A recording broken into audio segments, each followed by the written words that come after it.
Okay, my friends, once again, it's indeed time for the most important hour of the week. It's the time for the political program, okay? It's Thursday night, we're live, and we're here for you. It's Open Forum with me, your host, J. Stan McCauley. And I want to invite you to get on the phone, share what it is that's on your mind. You can call in.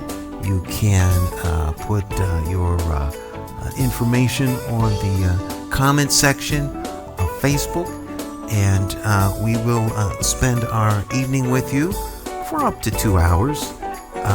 We'll be here for at least an hour, but we'll be up here for maybe up to 2 hours. We'll see. But before we get started, let's get a couple of things out of the way. All right. First and foremost, the big share. That's the portion of the program where we share the experience with family, friends, and foe. That way we keep everybody in the know. We call this the big share. So let me share the program. I would share the program with people before we got started, but I can't. I can't share the Facebook Live experience until we're actually on the air.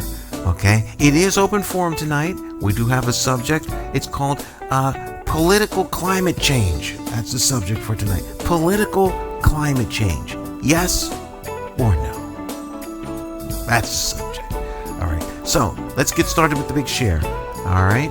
Big share. And those of you out there that want to help, want to participate, want to, give a hand to what we're doing here at the McCauley for Mayor campaign, share the program. That's all you got to do. Just share the program. All right. First, let's share with the biggest, the baddest, and the boldest of them all when it comes to groups here in the capital city. We want to share, do some group shares.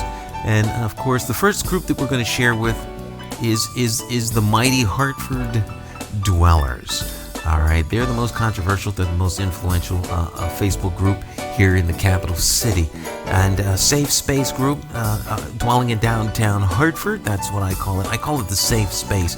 Your feelings won't get hurt if you go and find out what's happening in and around town at dwelling in downtown Hartford. Another dweller group, and that would be dwelling in the north end of Hartford.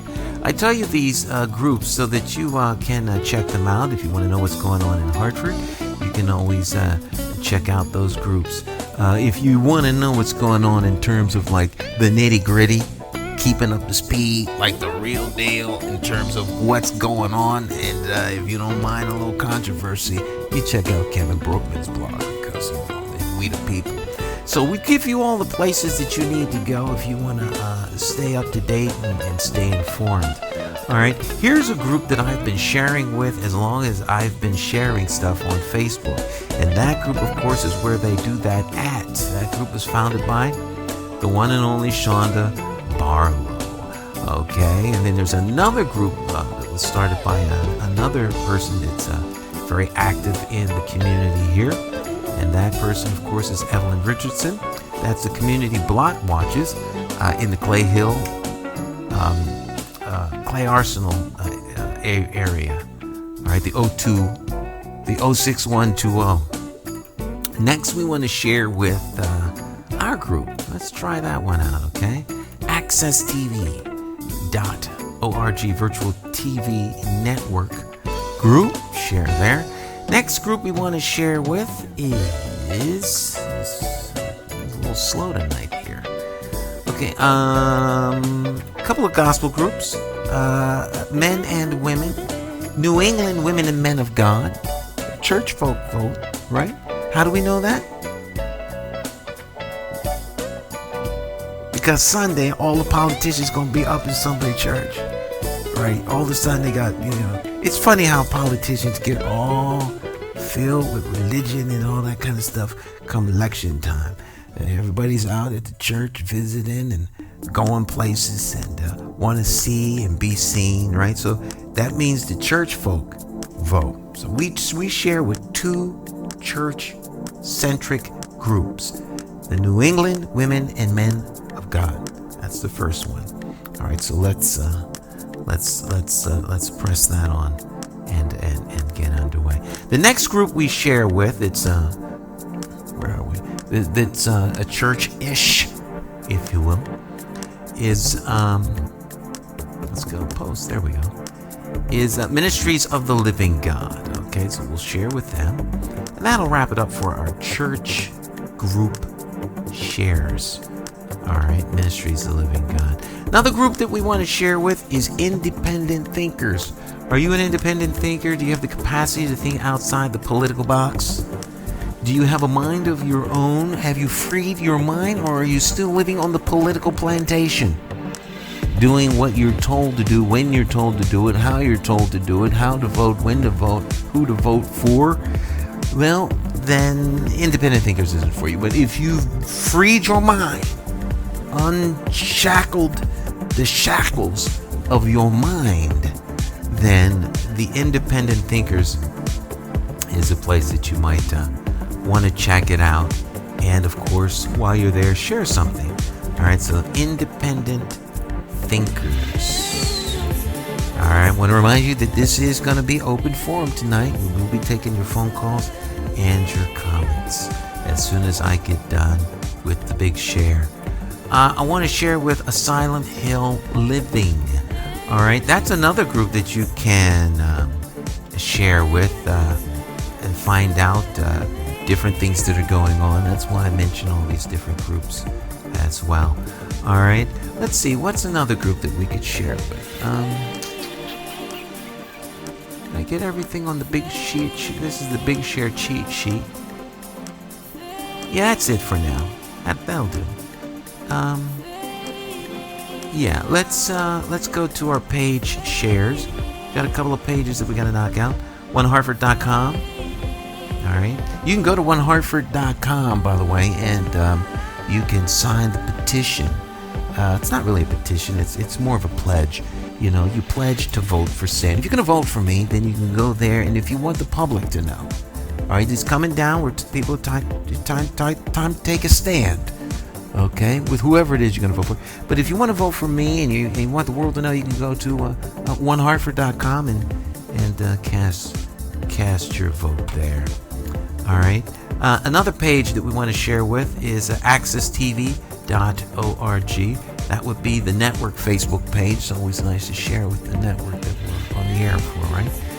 Next one to share with McCauleyformayor.com. That's McCauleyformayor.com. There we go. And next we want to share with the Connecticut Black News Network. All right, Connecticut Black News Network. That's a Facebook page that's part of accesstv.org network. All right, I'm almost done. 2 more shares, and I'll be out of the big share mode. I share with a couple of friends. I share with 2 friends every time we're on the air here. So let's share with them. There we go. I don't too much share right to people's pages directly unless they've given me permission to do so. It's kind of like that's like an invasion of privacy. It's like coming home after a hard day's work. You go in the kitchen and like your neighbor's sitting in your kitchen drinking a cold soda from your refrigerator. It's just like an invasion. It's like digital invasion. Okay, so it's not the same as tagging somebody. All right, so there's like rules to this stuff. Okay, so one more friend. I only post to friends' pages when I've been invited to do so. All right, there we go. That finishes that up, and that's it. Let's run through the rules real quick. You can call. I'll put the number up on the screen in a hot second. You can do this right here. All right. Over here is the Facebook comment section. You can do the Facebook comment section, and that will allow your comments, questions, remarks, criticisms to be seen. All right. So I will comment. So if you put your comment on Facebook over here, all right, I'll address the comment. If you want to call, you can put your call in at the number I'm about to put on the screen. All right, there we go. And so the number is 860-944-9797. You can call and we'll put you on the air. I only have one rule. I got to see your phone number. I don't take anonymous calls. So if I don't see your phone number, I will not answer the phone. The other rule is no prank calls. If you do a prank call, I will let every viewer see your phone number. I'll put your phone number on the screen. And I'll hold the phone up like this here. And I'll show the world your phone. And then they'll see that it was you and they'll call you. And we have viewers literally all over the world. And they'll call you. You'll be forced to get a new phone number. Okay, so I will win the prank caller game. So those are the only rules I have. Okay. All right, the phone is prepared. And we'll be all set. Want to remind our viewers that if you do watch us on YouTube, as many of our viewers do, I don't look at the comment section on YouTube. I do not look at tweets because we're live on Twitter, we're live on Pinterest, we're live on LinkedIn. All right, I can't watch all of the places that we're live. I mean, I don't even monitor my own network where we're live. So the only place I monitor when we're live is Facebook. Okay. So we're on Facebook Live as well as YouTube and a whole lot of other places. Okay. But the only place you can make comments is on the Facebook comment section. All right. So Facebook comment section and, of course, the number right there on your screen, 860-944-9797. Because that is my personal cell phone number, and I've been putting that up for at least 15, 20 years, as long as I've had the phone. I've been doing this longer than I've had the phone. I've been doing this before cell phones were like real popular. Okay. And I don't mind you having my private number because people have been respectful for the last 36, 37, I don't even know how many years it's been. I know it's been at least 36 years. The last 36 years I've done this, people have been respectful. So everybody's adults. We can have adult conversation. You can ask any question you want. I am of the mindset that people who are running for office extend themselves beyond the envelope of privacy, which means that if you're going to serve the public has I think, a legitimate claim to asking questions. So for me, as has always been the case, you may ask any question you want. Any question. Okay? I am not obligated to answer every question. That's all. You may ask a question, it's none of your business. And I will tell you that. Okay, so I believe in transparency. I believe in accountability. And without consequence, there is no transparency. So when politicians talk about transparency, when politicians talk about accountability, are they really willing to be accountable? Because accountability means consequence. There's a consequence for an action. It's the desire not to have to pony up on the consequence side that most politicians go out of their way to make sure that there's no real transparency. It's only transparency, how shall we say, in name only. Now, I don't think that this caller wants to go on the air. You're not calling to go on the air, are you? You're not calling to go on the air, are you? Oh, I'm about to put you on the air. Are you going to do your program in the morning? Okay. All right. You'll get through it. But I'll see you on Saturday, because we're live on the air. Yes, right now. God bless you. Bye. All right. One of the last surviving producers. I say that because we have quite a few producers, and we've cut most of the programs that we produce here at accesstv.org because I am running for mayor. And so, running for mayor is a full-time job, really. And a lot of sacrifices are made. I don't say that to complain. If you want to run for public office, then that's the cost. There's nothing worse than people running for office complaining about the sacrifices they make. Really? Then don't run. All right? And people running for public office are vying to work for you. We're applying for a job. And I say this all the time, okay? Don't vote for me because I'm your friend. Vote for me because you think I will do the best job, okay? And it's not personal unless you make it personal. So it's not personal.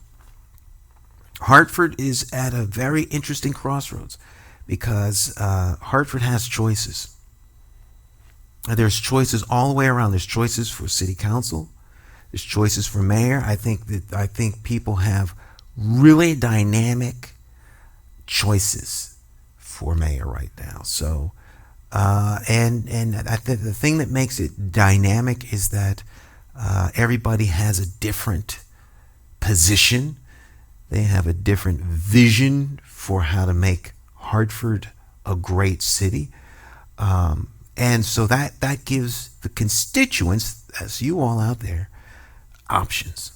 So you have options. So at the end of the 2020 election, or actually 2019, at the end of the 2019 election, that's this year, all right, for office to begin in 2020, for this election, you will have the government you deserve. When this election is over, you will have the government that you deserve, because there's going to be plenty of opportunity to hear where everybody stands, where their positions are. And the beauty of the American democratic system is that you go into a private space and cast your vote. I had one politician tell me on a campaign, I won't say gender or who, but I had that person told me that they were committed to the campaign, but their vote was their own. And so, people get to choose. And for a lot of people, you may not know what that choice is until election day. It might be a week before the election. So there's going to be a lot of forums. Those forums are going to be substantive. They're going to be engaging. And you really, really need to ask the serious questions. I have a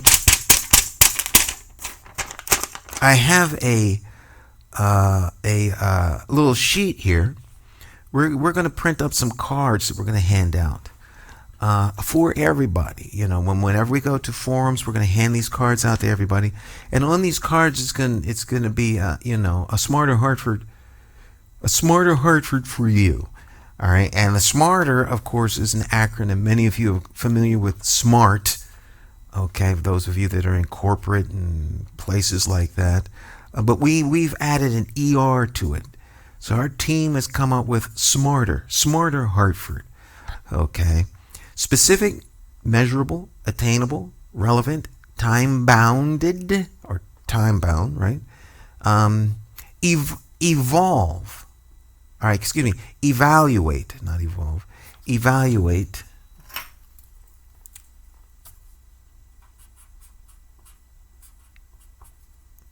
Evaluate and then revise.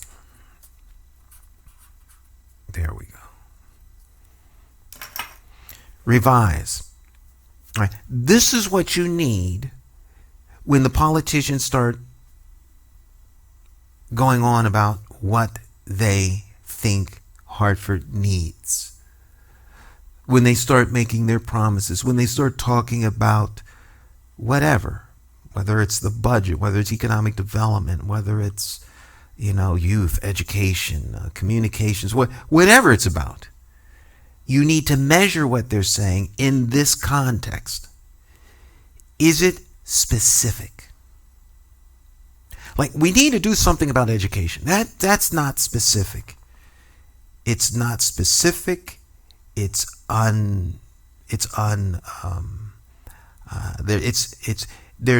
nothing to hold anybody to. All right. There's nothing tangible. All right. We need to do something about education. Well, what do you want to do? Oh, I think we need to pull together a commission and do a deep dive study and, all mealy mouth talking about nothing. All right. Specific. All right. Earlier this week, there was a big conversation or a big event someplace. I don't know where it was, but I heard about it. Several people called me, where the superintendent of schools and the mayor were present, and the people in the audience were asking about attendance. And, several people told me that they were evasive with answers. Elected and appointed officials work for you. All right. The electeds, they're a special class because they're elected at large by the people. So they have a lot of power. But the elected officials have the capacity to appoint people. All are in service to you, the constituent. So, though you are a customer, you're more than a customer. You're also an owner. So you're a customer who's an owner and who is a partner and who is first and foremost, more important than all of those, a constituent. It's your government. It's your government, right? It's not the party's. It's not the Republican Party's government. It's not the Democratic Party's government. All right. It's not the Green Party's government. Now, maybe one of those political parties it's not the Working Family Party's government.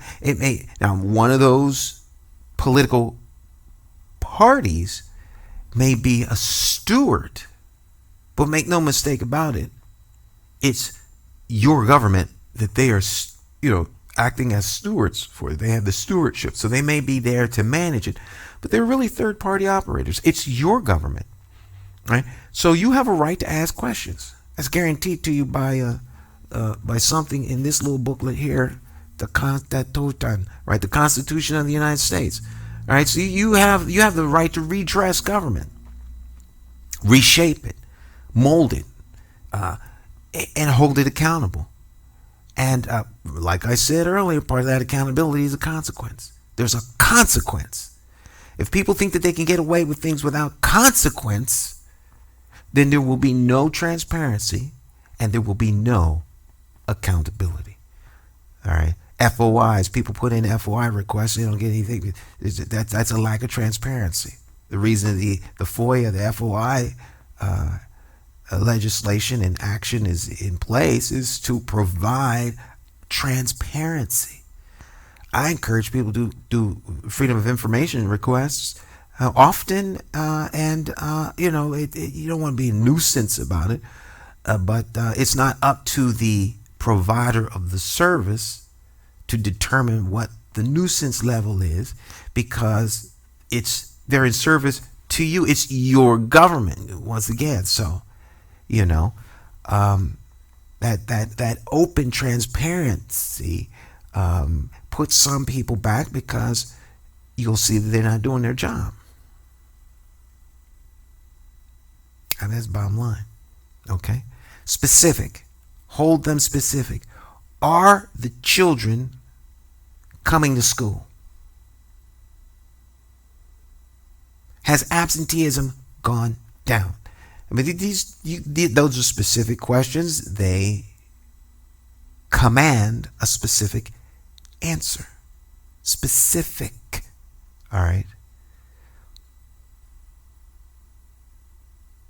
Have taxes gone up? Specific.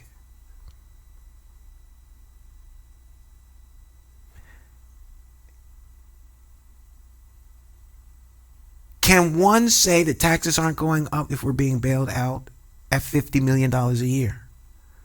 So your city taxes may not go up, but other taxes are going to putting tolls on the highway. All right? You listen to some people, it's going to be a toll every 13 miles, every 10 miles, every 5 miles is going to be an electronic toll. You don't have to be encumbered by a booth. It'll just be an electronic toll. They're high-tech license readers. It'll read it, and it'll debit your account in some way. You better get yourself some overdraft protection, right? You count overdraft because you drove through the state of Connecticut. All right. So, all of these things you pay for, right? Fees are like a tax. So if a fee goes up, one could say, well, I kept taxes down, but I raised fees on items you need. So we put a sugary drink tax. Most people drink. Here's my sugary drink, right?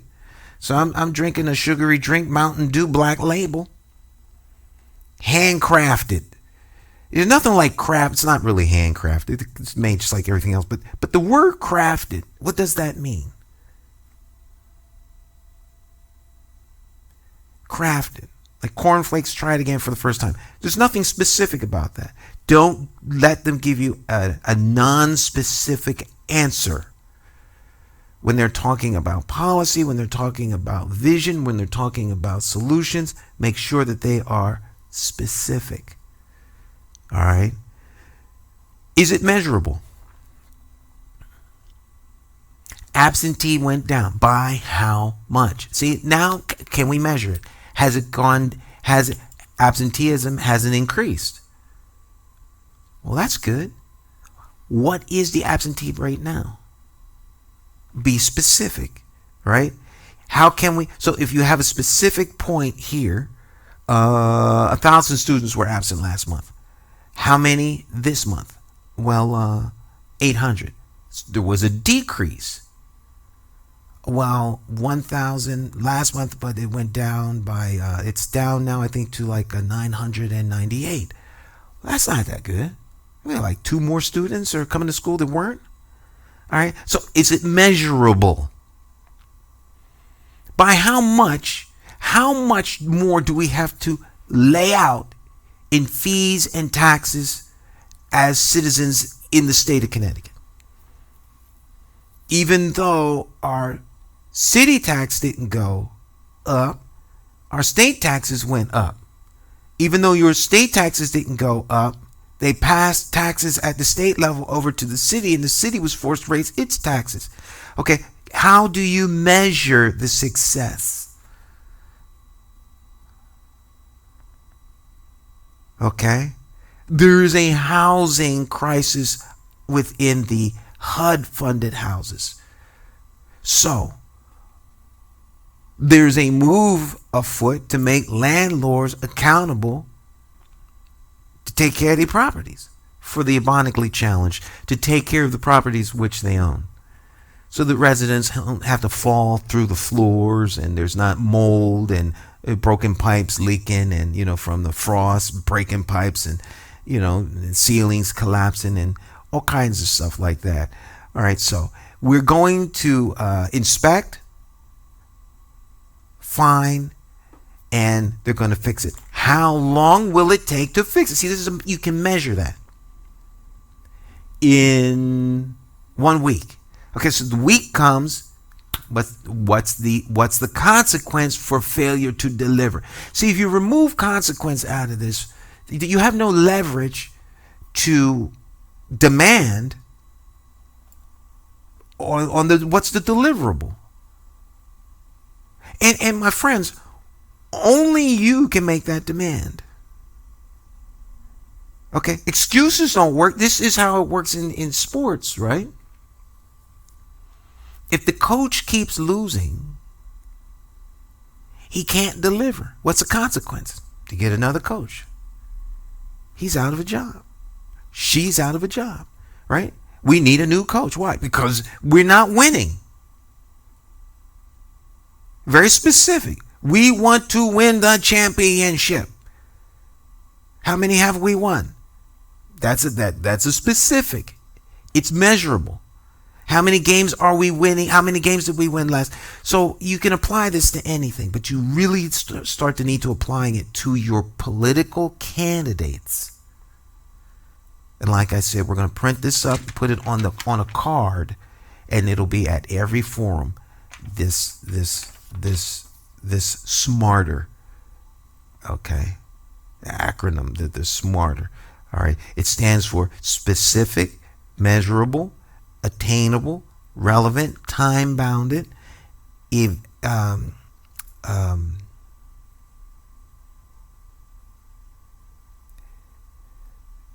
time-bound, evolve, and revise. Okay? Is it attainable? Is it attainable? Oh, the candidate says, well, we're going to bring 400 jobs. Okay, how?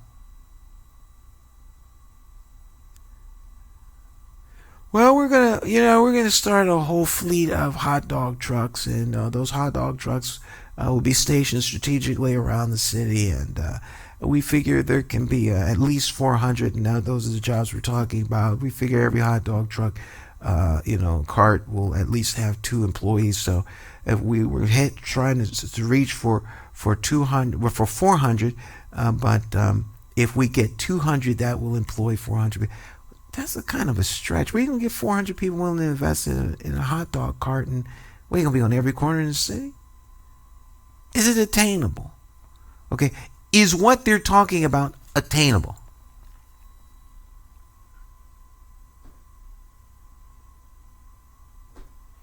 We're going to turn education around and improve test scores by 50 points. Okay, by 50%. Uptick in people passing tests. Does that sound realistic? Is it how you going? That doesn't sound attainable. How are you going to do that?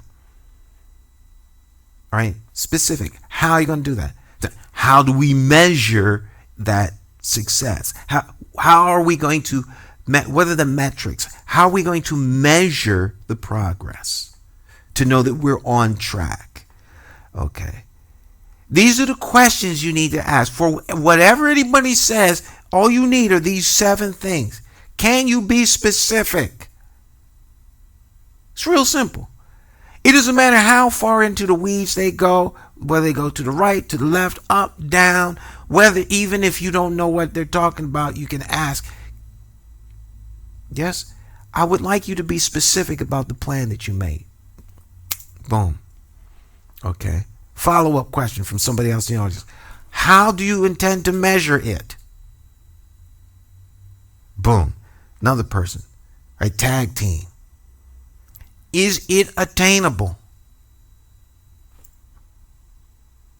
In what way is that relevant to us? Okay. So you live in Clay Arsenal. You live behind the rocks. And they're talking about putting in wrought iron trash cans downtown that are going to be, really nice when people come into Hartford. And on each of these wrought iron trash can holding devices is going to be the name of a Hartford notable. Samuel, Mark Twain, right? Harriet Beecher Stowe. Okay, well, that's cool, but how is that relevant to me? I live behind the rocks. I would just like you to maybe get the mattresses off the corners. If you could do that, right? I know there was a problem in the beginning of the year and folk needed to get on board, but when can we expect to see some sort of change? Like specific, can you give us a date that we will no longer be able to drive through the city and see mattresses everywhere? How can we measure this? Easy. When I drive through the city, I don't see mattresses. I don't see bulky furniture. I don't see bulky waste, except on trash night. On the way out, I see bulky waste. On the way home, guess what? You shouldn't see any bulky waste anywhere. It shouldn't be anywhere, right?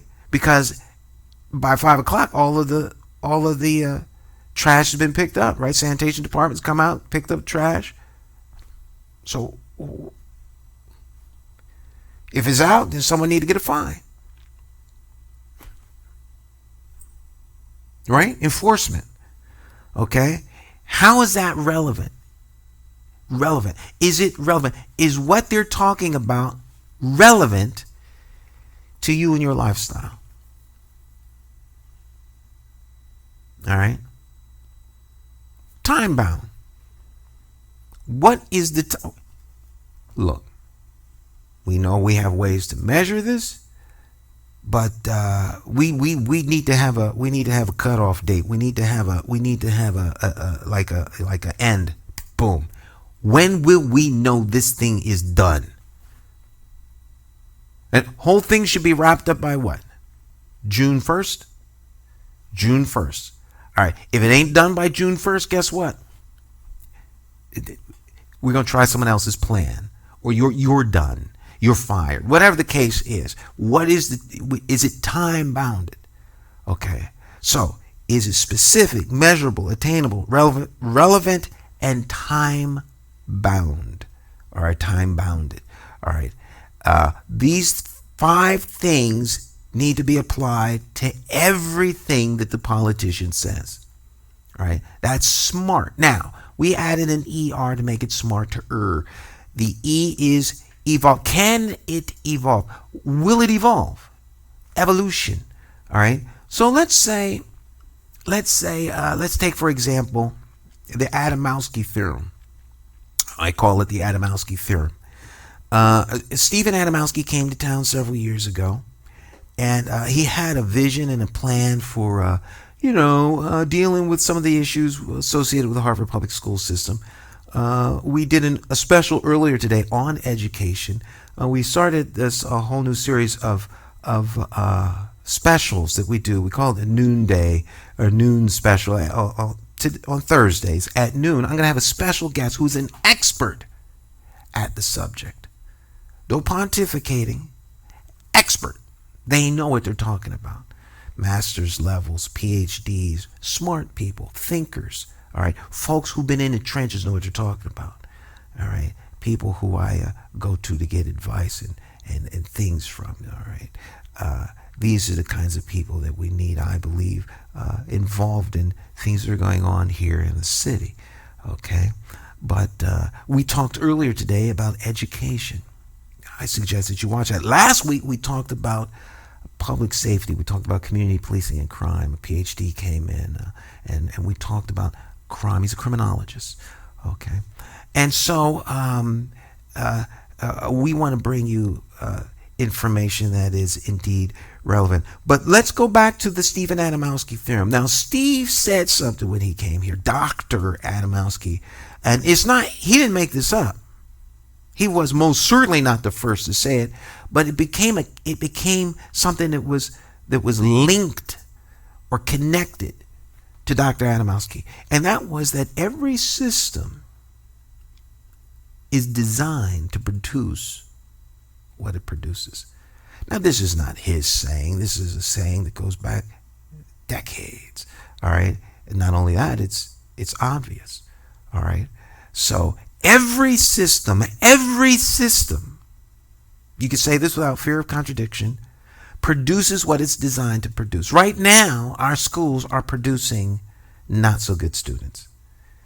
The schools we have now are a direct consequence of the Adamowski theorem.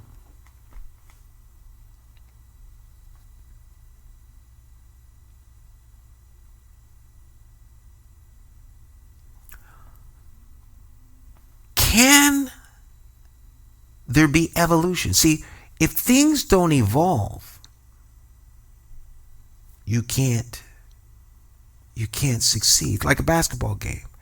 You draw up a game plan. If you stayed with the game plan and didn't allow for some adjustments on the court, you'd lose all the time. There's constant adjustments because you can't predict what's going to happen. I mean, you can watch tape after tape of a sport, whether it's football, whether it's basketball, whether it's soccer, whether it's hockey, and you can see what the team is likely to do under certain circumstances, but there's no guarantee. So you have to be fluid enough to evolve.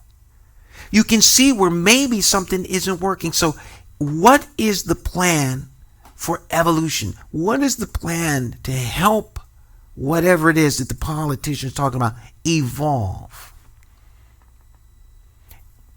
Is the capacity for that type of evolution there? Is it present? Will it be able to survive that? All right. Let's say we bring on, let me close out the first analogy. Okay, so the schools needed to evolve. I guess you could say maybe we're going to do some evolution now, but it's too late, right? It's the system's broken in terms of education, but that's another subject for another day. Let's use this as another analogy. Let's say that there's a federal grant available to hire 60 police officers. Now some of you should already know where this is going. All right, so the federal grant is going to hire 60 police officers. It's going to pay for the training so that we can get police officers that, I'm going to use a code word, look like us. That's a code word. That's code. Okay? That's code for black and brown. All right. Or if you're in a place where the majority of the population happens to be white and everybody in the police department is black, it would be code for more white police officers or more Italian police officers or more female police officers or more whatever. So look like us is code. In Hartford, when you hear that, that's code for black and brown.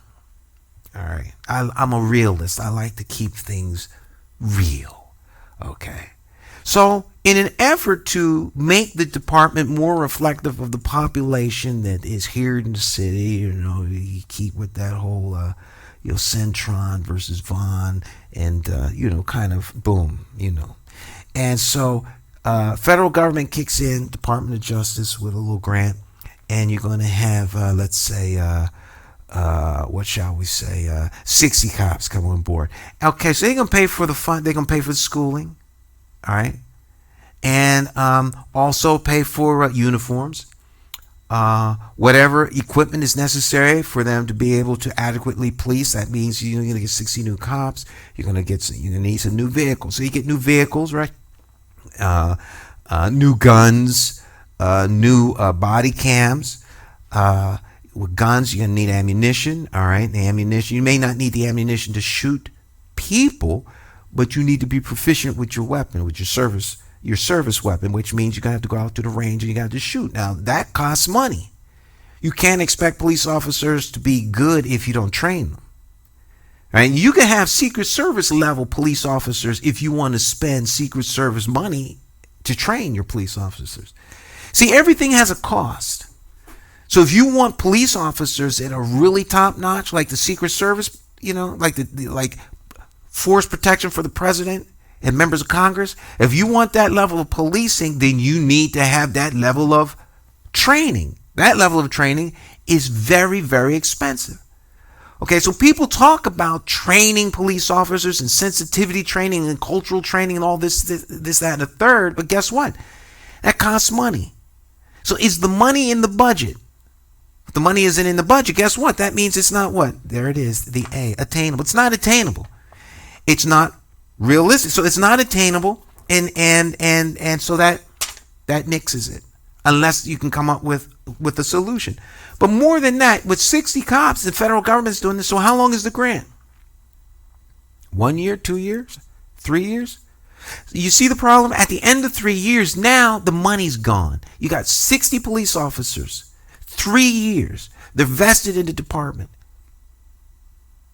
Where are you going to get the money for their salary? Where are you going to get the money for the training? Where are you going to get the money for the maintenance of those cars that you just bought? You're going to farm the maintenance out. You're going to hire the maintenance out. You're going to privatize the maintenance. You're going to have a maintenance staff and personnel on board. Maintenance staff and personnel have to be trained. See, all these things are things that you need to consider when politicians run off at the mouth talking about what they're going to deliver and what they're going to do. Because that's the reality behind all of these quote unquote deliverables. But remember, it's your government, not theirs. It's your government. So if you don't ask informed questions, they will lie to you just to cover their own behinds, because of course they don't want to be suffering the consequence associated with accountability.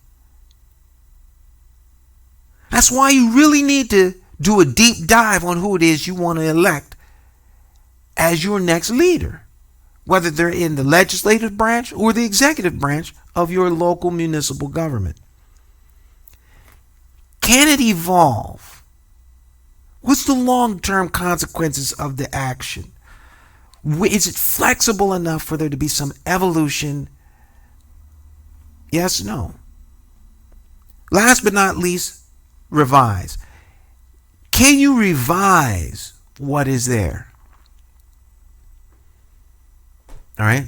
Like the Adamowski theorem. There needed to be some revision with what was going on with the schools long ago. But if you have an intractable... Alexa, how are you doing tonight? You caught me in the middle of doing the hokey pokey, so I'm all turned around. I set up camera 2 just for this reaction. So she's caught up doing the hokey pokey. Alexa, what is the definition of intractable? As an adjective, intractable is usually defined as not easily controlled or directed, not docile or manageable, stubborn, obstinate. As a noun, intractable is usually defined as an intractable person. For more, ask me to give you more definitions for intractable.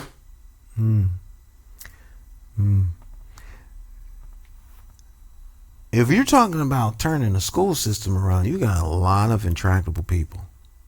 You got unions, you have teachers, you have administrators, you have all of the adults involved in the system. They usually blame the kids, but the kids aren't the problem, ever. The children are never the problem. The children are there to learn. That's why they're there. Okay, understand that. If you have unruly children in a school, then trust me when I tell you, the school is producing unruly children. The system produces what it is designed to produce. Notice the cyclical nature of the chaos that we have in schools. All right? Why do you need to keep... Is that kind of chaos at Old Farms? Avon Old Farms? Is that kind of chaos at any of the Walks schools? Westminster? Avon? Old Farms? Simsbury Academy? Kingswood? They don't have that problem at Kingswood. They don't have the problem over at Loomis Chaffee. They don't have these problems at Loomis Chaffee. Do they? No. Because the system isn't designed to produce those kinds of problems. Every system produces what it's designed to produce. You can see whether or not a system is working by looking at the product that comes off the line. So there's something inherently wrong with the system. But the Adamowski theorem for school change has created chaos in the educational system in the city of Hartford, in my never to be humble opinion. By his own declaration, every system is designed to produce what it produces. That's not my words as it relates to the school system. Those are the words of a learned PhD, Dr. Stephen Adamowski, okay, who could often be found at Dish. Right? So, really? So, when are we going to revise a thing that we see not working right? That happens when you are interested in making sure that the kids learn. Now, if you're interested in getting paid, making sure contracts are signed, making sure that whoever gets the paint contract is a friend of a friend of a friend's, Who's going to get the cement scrubbing contract, who's going to get the contract for the new books or the curriculum, or someone's got this thing, this, that, and the third. You get so caught up in the management of contracts and people that you forget what the ultimate goal is, which is to teach children. That's the only reason for the school system, in theory. I understand there's a lot of reasons for why the public school system exists and all that stuff. But in theory, the school system is there, particularly in the year 2019, to teach, educate children and prepare them for the world. If that was truly what we wanted, then all hands would be on deck to make sure that is accomplished. Okay? So smarter. And I hope I've given you ways to apply this acronym. Specific, measurable, attainable, relevant, time-bound, with an ability to evolve, okay, and to revise. All right. You need to apply that to every single comment, statement, or remark that your candidates running for mayor and city council and treasurer and constable and probate court judge, every last one of them that step up to the mic to answer a question or make a comment, you need to apply that. Okay? You need to apply that and hold them accountable. All right? Questions that you may have, like we said earlier, you can put them over here on Facebook comment section. I will read them and address them as they come up. You can also, of course, call. All right, but a lot of people like to take advantage of the comment section. Question: how long is the city going to pay the superintendent $120,000 yearly with no accountability? Until the superintendent's contract runs out. And I think that number 125,000 is way too low. The superintendent is the highest, if I'm not mistaken, the superintendent is the highest paid employee in the city. It's a lot more than $125,000. I could make a call and find out exactly how much it is, but I think it's more than that. But your point, I understand your point. So the superintendent, is under contract. So the superintendent will get paid, and if the superintendent is forced to leave, Dave will still get paid because they're under contract. You can buy the contract out, it's going to cost you either way. Now, the interesting word there is accountability. The only reason there's no accountability is because the constituents allow there to be no accountability. Accountability means consequence. All right? Because people say accountability, they talk about transparency. What is transparency? What is it? What does that mean? Okay? And so if you don't assign meaning to it, it won't have one. All right? So people say, well, we want transparency. Well, transparency means that there's an ability to see what's going on. Now, you can't always have transparency depending upon what it is you're trying to find out information about. Okay, you can't have transparency on an investigation being done by the police. It would be inappropriate. It would be unfair, unjust. All right? So there are places where transparency is not appropriate. But transparency, to me, means the ability of the constituent to receive information whereby they can make an assessment of whether or not their government representatives, the employees in the public service sector who serve the constituents, are doing an adequate job. That's what transparency to me is. Okay? Then, if they're not doing an adequate job, you can hold them accountable. But there is no accountability if there isn't a consequence. So what's the consequence for not doing the job correctly? All right? There are some that would suggest that there was no consequence to Joe Ganim. No consequence. All right?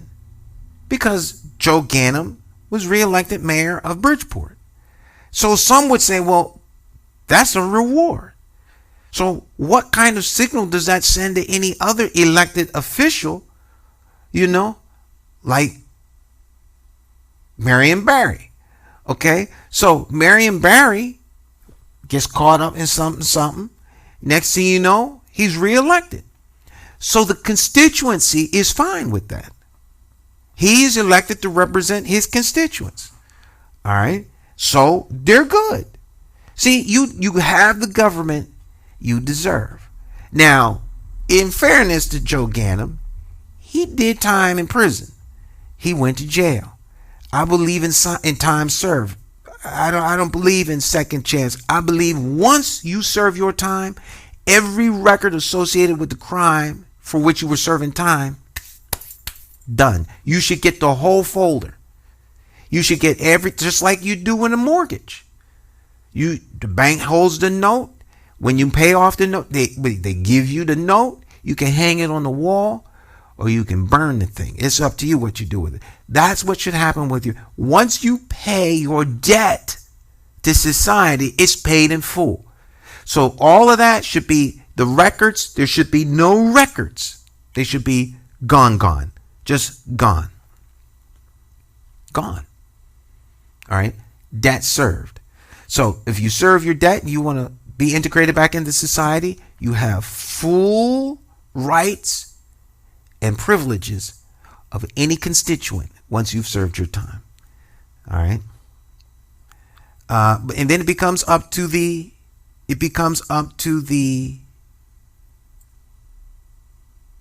constituency.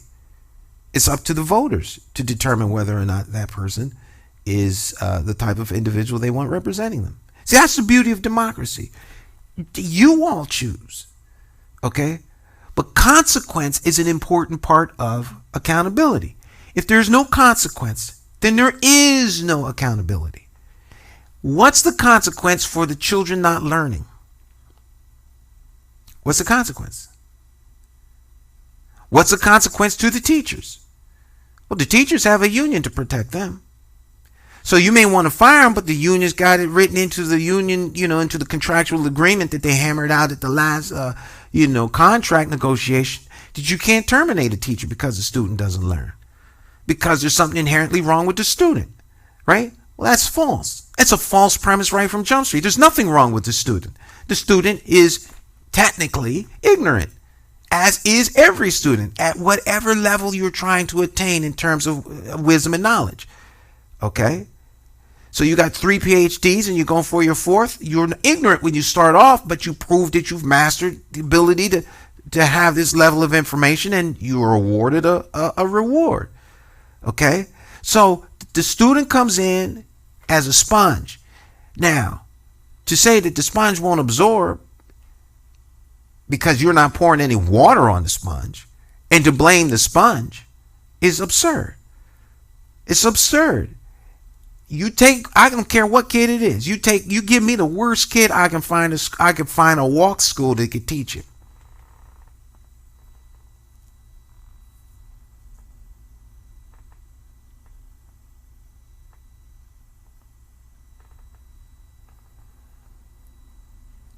See, he may not fit into the cookie cutter mold. Therefore, he can't learn under these circumstances, under these conditions. So he's forced out of the system. See, a lot of the kids who are going to come to school don't want to be there because they don't like being there. Why don't they like being in school? They like being other places. School's not interesting to them. So you don't have the luxury of saying, well, that's on the kid. No. The kid is the client. The kid is a constituent. The kid is a taxpayer in that he or she buys candy, cookies, and things like that, and they pay a tax, sales tax. Okay, their parents are constituents. Because this is real simple, friends. People really only want a couple things. People actually, at the end of the day, people really don't care about jobs. You know what constituents care about? You know what the average resident cares about? When they call the police, will they come? in a timely fashion? When they come, will they be treated with decency and respect? If I send my kid to school, will he or she learn? If there's a problem and I go to the school, will I be treated with some decency and with some respect? Will my trash be picked up on time? And will my street be plowed when it snows? That's it. That's it. That's it. When those things work well, folk don't really care what goes on in government. They kind of ho-hum. When those things start breaking down, people start getting involved. And that's just where folk get angry. Because they go for resolution and nothing happens. Then they start getting active. Then they become advocates. And then you have people showing up at your Board of Education meetings, at your city halls, demanding answers. And folk, I'm here to tell you, people are gonna be shocked beyond measure in this upcoming election cycle, because things ain't all rosy and pretty like some people would like to think that it is, and then they're about to find that out in a big way in very short order, because people are done. They are fed up. They're through. They're done. They're done. It's going to be downright ugly. All right, a friend of mine, one of my advisors, says, well, why do you keep saying the race is going to be ugly? It's going to be beyond ugly. Because people are done. They're through. And it's going to get ugly.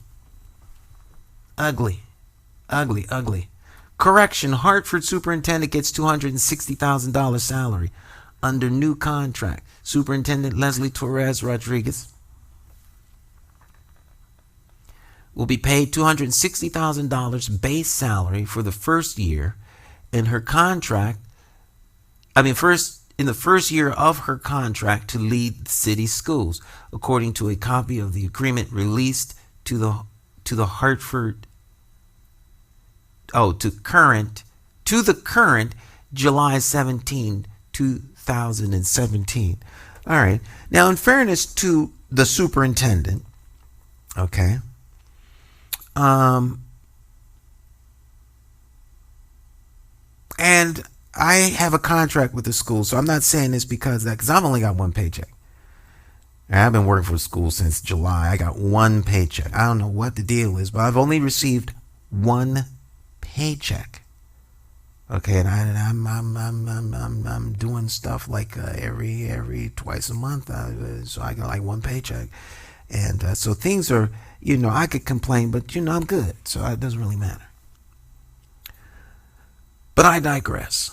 In fairness to the superintendent, and I say that to say this, that I used to do some work with the MDC until I was marching in front of the MDC and called for general elections. After that, the client that I was working for got a phone call from the MDC, and I was told, you could at least told me before he's going to march, and then that was the end of my work associated with any MDC in terms of pay. So the pay is not an issue for me. That's not an issue. So, but I say that so that there's transparency. All right. The superintendent, in fairness to any superintendent, the superintendent is managing half of the city's budget. The superintendent is, for all intents and purposes, the mayor of the school system. The superintendent is tantamount to the mayor of the school system. The Board of Education is tantamount to the city council of the board. So if the school board was a municipality, if the Board of Education, if the school system was a municipality, the Board of Education would be city council members, who, by the way, don't get paid. Hartford city council members get paid. The Board of Education does not. The superintendent is paid more than the mayor. But the superintendent has the responsibility of managing 40 some odd buildings, all of the employees, And in addition to that, the most precious thing in the city, the children of the city. So the superintendent is responsible for the personal safety of every single child in every building. So there's a lot of responsibility placed on the superintendent. And I would argue that it is more the system than it is the individual players in the system.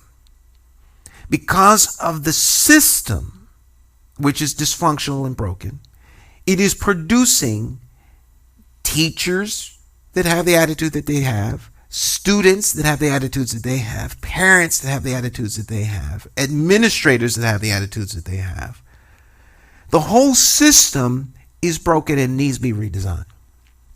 It's going to take some bold thinking and some courage and, quite frankly, some direction and vision from the chief elected official of the city, that would be the mayor, to push toward a real fix. Because it's going to take the cover and the political clout that the mayor has to protect the superintendent and the board as they implement these things, and to do some serious negotiations for these kinds of changes that are going to be beneficial to everybody in the long run, as it relates to all of the unions that are involved.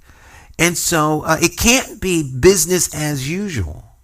The current administration has no vision as it pertains to education. They've been absent as it pertains to education for years. Suddenly, because it's an election year, they seem to be ever present when there's something that goes on.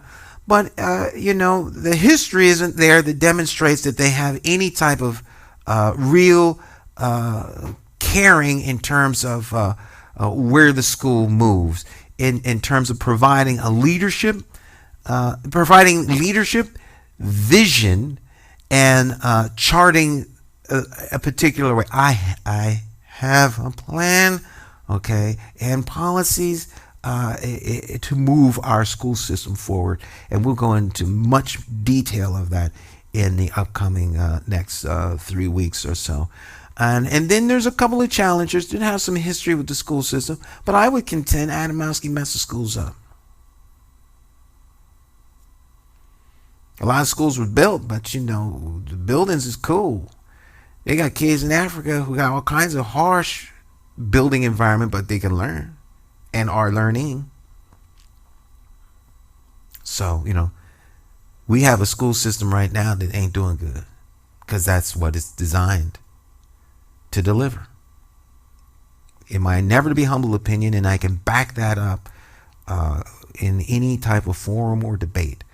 Okay, so yeah, the superintendent gets that much money, but that's how much money the superintendent gets, irrespective of who it is. It's not a personality issue. That's what the superintendent gets paid. So I think we need to understand what a superintendent does. And we as a community need to demand that we get better for our money, not just from the superintendent. We spend almost $250 million a year on education. $250 million. Excuse me, $250 million. I was going to say half the amount of money that Luke raised, but he raised $500 million. We're talking about $250 million. All right. Add times that by 4, you have $1 billion. Okay, so we spend almost $1 billion in 3 years, 4 years for sure. We spend $1 billion by the time little Johnny and Shaniqua go from the 9th grade to the 12th grade. $1 billion has been spent and they can't read. That's unacceptable. Period. I'm old school. I like the AT&T corporate way. You land that corporate helicopter on the top floor, and the first 3 floors of people you see get fired. Whatever department that is, let them know they're fired. Right? We lost the whole East Coast last night, went down. Let's go to New York. What do you all do? I don't even care what you do. Get out. Call corporate security, have them ushered out. Make a statement. The first 3 floors. We landed on the roof. We're not coming in a limousine. We landed on the roof. You know who's up at the top floors? All the lawyers, all the heavy hitters, all the chief decision makers that sat around and let the whole East Coast go out.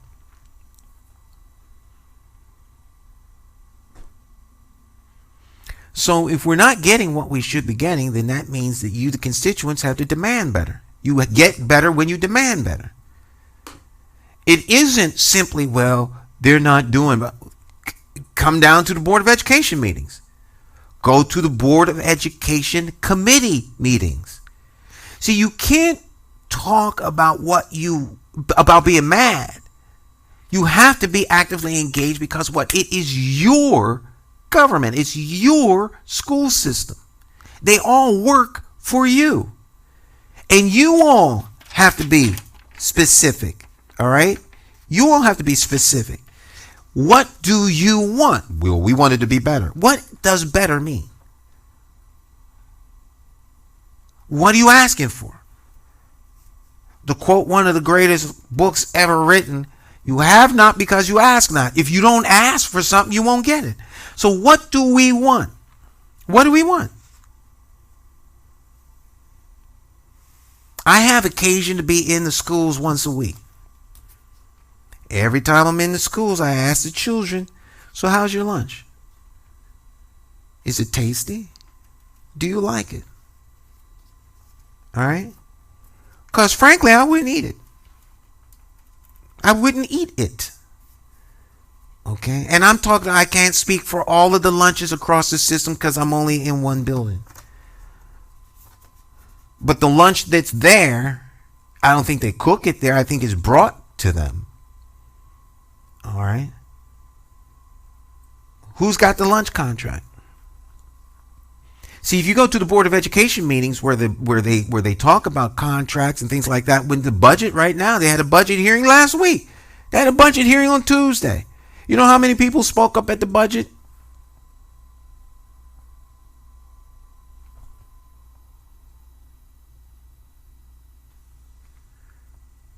How many parents were there asking about the quality of the kids' lunch? Who has the lunch contract for the school system? How much is that lunch contract? Why isn't lunch better?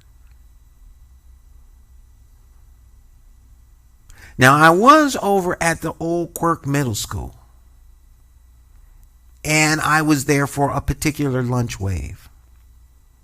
I was there filming a project that took place in the school. It was, I don't remember what the project was about. I do so many things I can't remember. I don't know whether it was about healthy eating. I don't know. It was some healthy food project, something. But the food there was good.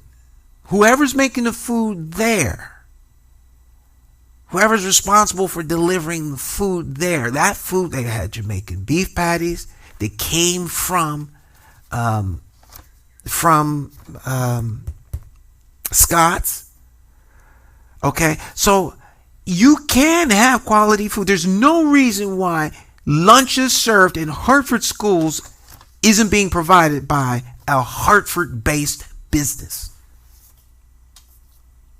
In a city with 76 different ethnic groups, every lunch ought to be an experience in the cultural diversity and richness that make up the city. You want to talk about entrepreneurial opportunities to give people jobs? How many contracts are done that take money out of Hartford, out of the system, and go somewhere else when it could be done here? Okay? These are things that are under the auspices of your Board of Education and the superintendent. So when you vote for your Board of Education members, these are the kinds of questions you need to pepper them with. When you vote for your mayor, you need to know what kind of people is the mayor going to appoint to the Board of Education that are going to carry out the policies that are going to make things better for your children. If you go along to get along with the slave plantation mentality that most of the party is applying to the citizenry and to the constituents, you're going to get the same thing you have right now. It may look different. It may taste different. It may smell different. But they're driving the same bus in the same circle. And then you're going to wonder what happened. I'm here to tell you, if you vote the same way, guess what? You're going to get the same result. And my scoreboard is spot on 100%. 100%. What I said about the mayoral election in 2007 was right. What I said about the outcome and the mayor in 2011 was right. What I said about the outcome in the mayoral election in 2015 was 100% right.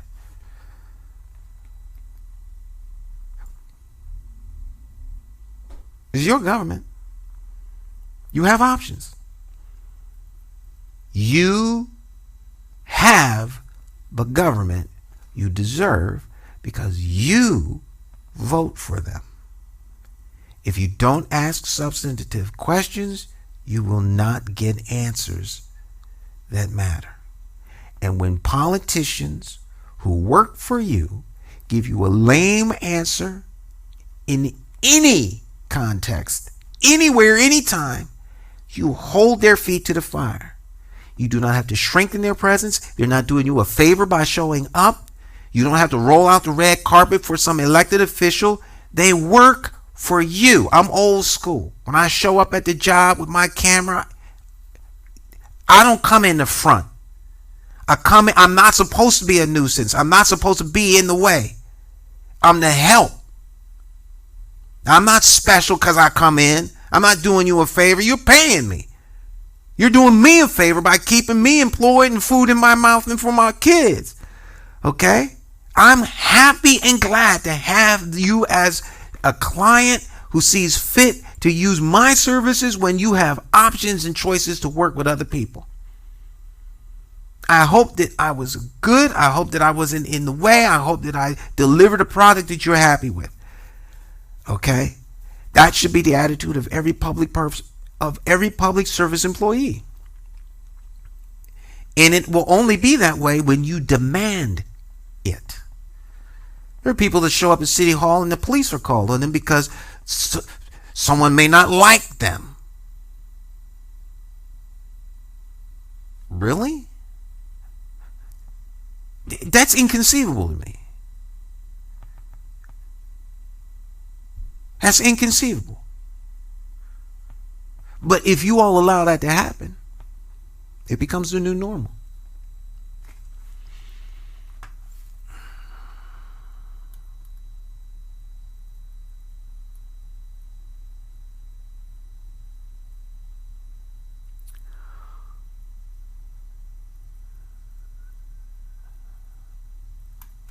What is your viewpoint on all of the gun violence?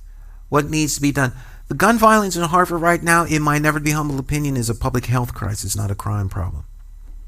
Once again, there's not an application of the appropriate fix to the issue. You can project the amount of violence that's going to happen. Now, this may not be this could be, I don't know whether this is an uptick, a spike, a wave, or a trend. It all depends on whether or not the administration wants to be held to the same level of accountability that they held the previous administration to when they were running for mayor. You see, when the current administration was running for mayor, remember, Hartford was the most dangerous city in New England. It was the murder capital of New England. People were being shot, and there was just not adequate measures weren't being taken and applied. And then as soon as he got into office, that wasn't the same anymore. Oh, well, this is not a trend. It's an uptick. It's not a wave. What defines a wave? I complained once at Pratt & Whitney about the air quality decreasing because I could see cement pouring in from the side of the building from where they were jackhammering the wall. And it was filling the air. And so I said to the general foreman, I says, the air quality in here seems to be decreasing. He says, and how long have you been an air quality control expert? I said, ever since I'm having a hard time breathing because of all that chalk and cement dust in the air. He says, well, you're not qualified to evaluate the quality of the air here. I suggest you get back to work. So I went home and called in sick. And when they asked me what was wrong, I said, I'm calling in because of the deteriorating air quality in the workplace. My foreman didn't think that was funny when I came back the next day. So you're the problem because you had the audacity to speak up about it. I don't like that idea, okay? Gun violence is a health issue in Hartford. And so it really needs to be treated as a public health issue. However, violence becomes a revenue generator for public safety department. All right, there are federal funds available to help control people. So federal monies can be raised because we see an uptick, or however it's worded in the legislation for that particular year. There's always, depending upon whether it's a senatorial election, or a gubernatorial election, or a municipal election, language changes to allow monies to flow into the city to fight crime, which means that we are having a containment issue among those individuals who shouldn't be learning anything in the school system. They're not being compliant.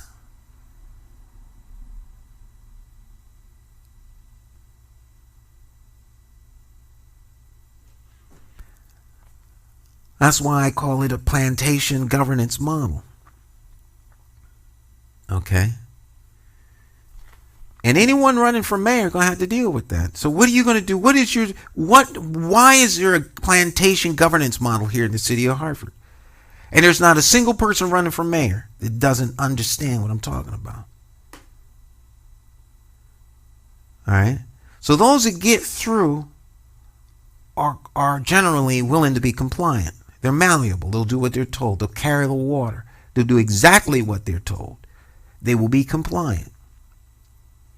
It's the rebel rousers that pose a disruptive to the status quo. Like disruptive technologies. Air-powered cars, free energy devices that can generate enough electricity to recharge.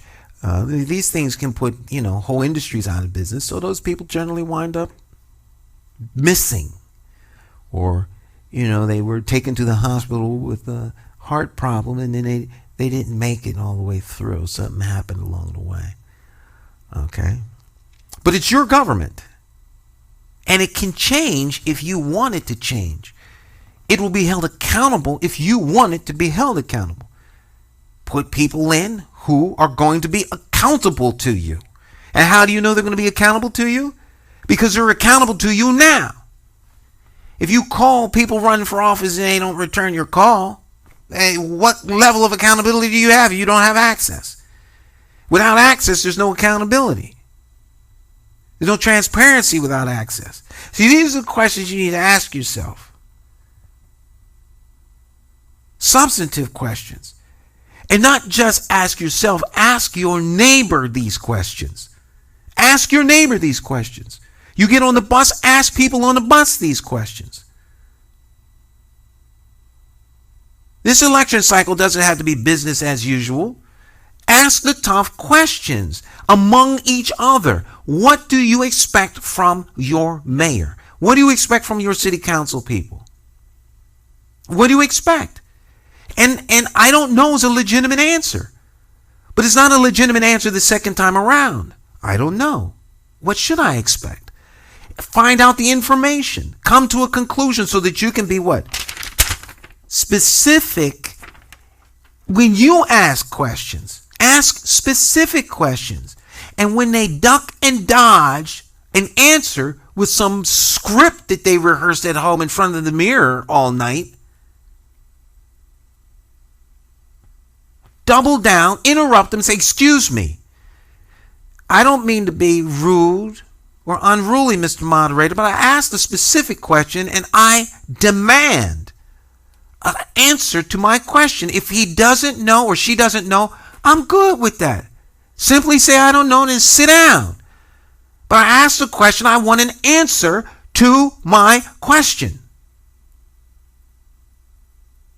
You all have to do that. I can't be up there saying, well, you didn't answer the man's question. I didn't ask the question. You did. Demand an answer. If it's me, demand an answer. If my answer is off in left field, tell me to sit the ham sandwich down. If it happens too many times, then Stan, you're not ready for prime time. We love you, brother, but sit down. That's how you have to be. Don't let these candidates run all over you with the okey doke, chasing after clout and position and title. You deserve better than that, Hartford. You deserve better, but you won't get better if you don't ask for better. You need to show up at every single forum. Every single forum, you need to show up with bells on, ready to ask questions. Ready to ask questions. Ask questions to hold these folk accountable. All right. They need to use the health department to make an assessment of what is the cause of all of the violent outrage. See, the violence is a symptom of a bigger problem. Those problems can be analyzed and a solution or a cure can be applied. All right. Is the gun violence the result of gang turf wars or corner control? Is it associated with the distribution of illegal narcotics or the drug trade? Well, if that's the case, if there were a alternative in terms of revenue coming into the community, would that change? It's not to say that it would. Some people want to make money selling drugs. All right. So what is the fix? All right. Do we need better controls on what areas we're going to allow to sell drugs? Because that's what happens. Drugs aren't sold in Avon. You know, Hartford doesn't use that much drugs. People coming into Hartford to buy drugs. Hartford doesn't have a drug problem. Avon does. Simsbury does. Farmington does. They come here to get their drugs. All right? Stop and Shop depends on us to stay in business. If Stop and Shop can stay in business by selling food to its employees, their employees wouldn't be out on strike right now. But the fact of the matter is, Stop and Shop can't be in business if the only people they sell to are the employees. So, customers go and buy the product they need to survive for the week so that they can eat. Drug addicted individuals and people who use drugs for recreational purposes need to go and buy drugs. It's an illegal substance. It's a controlled substance. It brings in money. It's a very corruptive force. It corrupts politicians. It corrupts judges. It disturbs the morals of children and all other kinds of things. So it's controlled. But where it's sold is also controlled. You want to put an end to that? When Judge so-and-so's son gets arrested, put his picture on a billboard. And guess what? It'll stop. So you see, there's ways to stop stuff. But do we want to? See, these are the questions you have to ask yourself. It's your government, folks. It's your government. Now, where we go from here that's up to you. That's up to you. It's up to you. They know who the rebel rousers are. The Hartford Police Department knows exactly who the rebel rousers are. Just like the rebel rousers know who the corrupt and dirty cops are.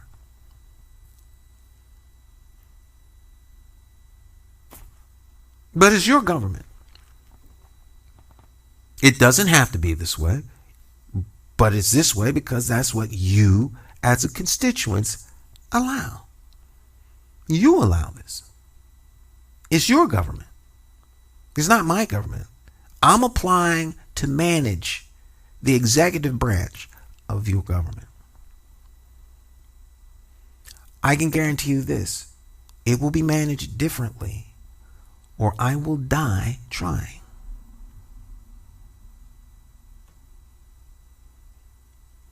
See, a lot of people ain't real about change. They're real about wanting to be in power or in charge. But they're not real about being about change. All right, pet peeve of mine, I've never said this publicly. Never. But pet peeve of mine is when folk try and take credit for stuff that Rosa Parks is. Rosa Parks was a McCauley. That's her maiden name, McCauley, all right? So the pedigree for me is real. Helping people for me is real. It's not like a shtick. I've been doing this for 35 years, losing money. Either you're trying to help people for real or you're not. And when you're trying to help people, there's a trail of people who've been helped. Hartford's in need of help. Where's the passion and empathy for the people who actually need the help from their government? It's not a balance sheet. There are people who live in Hartford. Folks that go to school like Weaver and bleed green. This is real to these people. This is not some balance sheet. People live here. They love here. They work here. They play here. And they deserve representation that considers their needs, their wants, their aspirations, their desires first and foremost. Not as it's election time. Maybe we better act like we care. To me, that's offensive. That's why I get animated about it. All right, I digress. I'm sorry. There are a lot of reasons why kids there are a lot of reasons why kids can't read. Education is changing and more digital. Many of the schools need to adopt and become more incubator hubs for different fields, mostly tech fields. A lot of the central office duties can be automated and streamlined. Seems like there's a lot of top-down management instead of flat or decentralized governance, and that is sad. Ditto.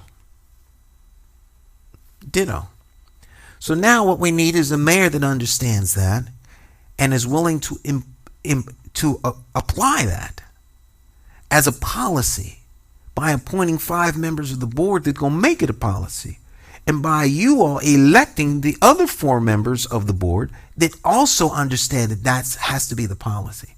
With an emerging change that we see in the way technology has changed how people learn. It's changed the way young people learn. You have to make there's no reason why we're paying hundreds of thousands, if not millions of dollars, tens of millions of dollars for curriculum when it could be downloaded to somebody's phone.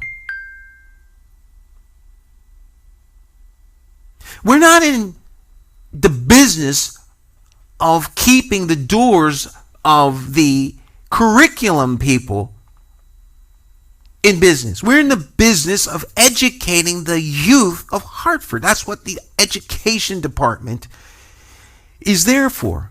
That's the mandate of the state of Connecticut Department of Education, and the reason why in the Constitution of the state of Connecticut, it is the state's responsibility to provide educational resources. But it happens in the city's buildings, and the department is still under the auspices of the city. So why aren't we getting what we need for our kids to be excelling and at the gate of competition when it comes to everybody that's out there on the playing field? It's that way because y'all don't demand better. It's that simple. Because you vote for these people. Every bad policy and every bad decision is made by somebody elected to office. Let me repeat that. Every bad policy and decision is made by someone elected to office. So who you vote for matters. Who you vote for matters. So if there's no compliance officers downtown making sure that the minority compliance portion of the city's policies don't get enforced, when that's because the person that was elected to be the chief executive officer doesn't care about that. I can say that without fear of contradiction. I don't care what the ham sandwich he says. Where's the enforcement staff necessary to make sure these things happen? They're not there. And then the ones that are there are being paid by the people that they're supposed to enforce. I mean, they're being paid by the folks that they're charged to oversee and enforce. How's that work? It works against the will of the people in the passage of resolutions that call for women and minority hiring and Hartford residency requirements. The idea and the notion that you just can't find qualified people. I wish I was mayor and someone said that to me. I don't never want to see you in this room in my presence again saying something like that, ever, for any reason. There's no reason for you to ever come back in here. Bye. All right? Because you're going to tell me that there's of the people that live in this city you can't find. You don't want to. You don't want to. If the United States, God forbid, got into a protracted war and needed to institute the draft, and they just didn't have enough people to fly F-15s, guess what? They would train you how to do so, and they can do it in short order. So if they want to train you, they can. Where there's a will, there's a way. Always. Always. You're live. Thanks for calling. How can I help you? Hey, Jay Stan, it's Lorraine. How are you? Good, how are you? I'm doing exceedingly well. I'm in a very good mood tonight. Good. Now, I don't want to get off track, but I called. Most importantly, something's up with the Facebook. It took me almost an hour to get on, so I said, I got to call them now. I don't know if I missed technical difficulties on your end. I think it's Facebook. And I tried to jump with 3 of our Hartford groups, and I couldn't get on, and now it's like I try to make a comment where it says see more, you can't. So I'm like, well, let me just let Jay Stan know that I'm having trouble on this end. I don't know if you did earlier. And maybe somebody else is, but I just want to give you a heads up. Is anything... Yeah, it's not it's your end on Facebook. We're fine. There's some people who watch us on YouTube because their Facebook connection's not good. The dirty little secret when it comes to the internet is that that bandwidth decreases as more people are on. Okay. And so it's getting to be that time when folks start watching their Netflix and Yahoo and just too much activity going on, period. On the internet, on the airways, as we say. Well, I don't want to keep you, but I did catch the majority of your show at noon today. Wow. Dream. And then Dream School, just what we want, Mm-hmm. But he was awesome. And I'm going to let you go because I want to watch the show. I'm going to try to, it took me almost an hour, so I just want to give you a heads up in case you weren't aware that maybe your shares didn't come up, because when I did go to the other group pages, it wouldn't open.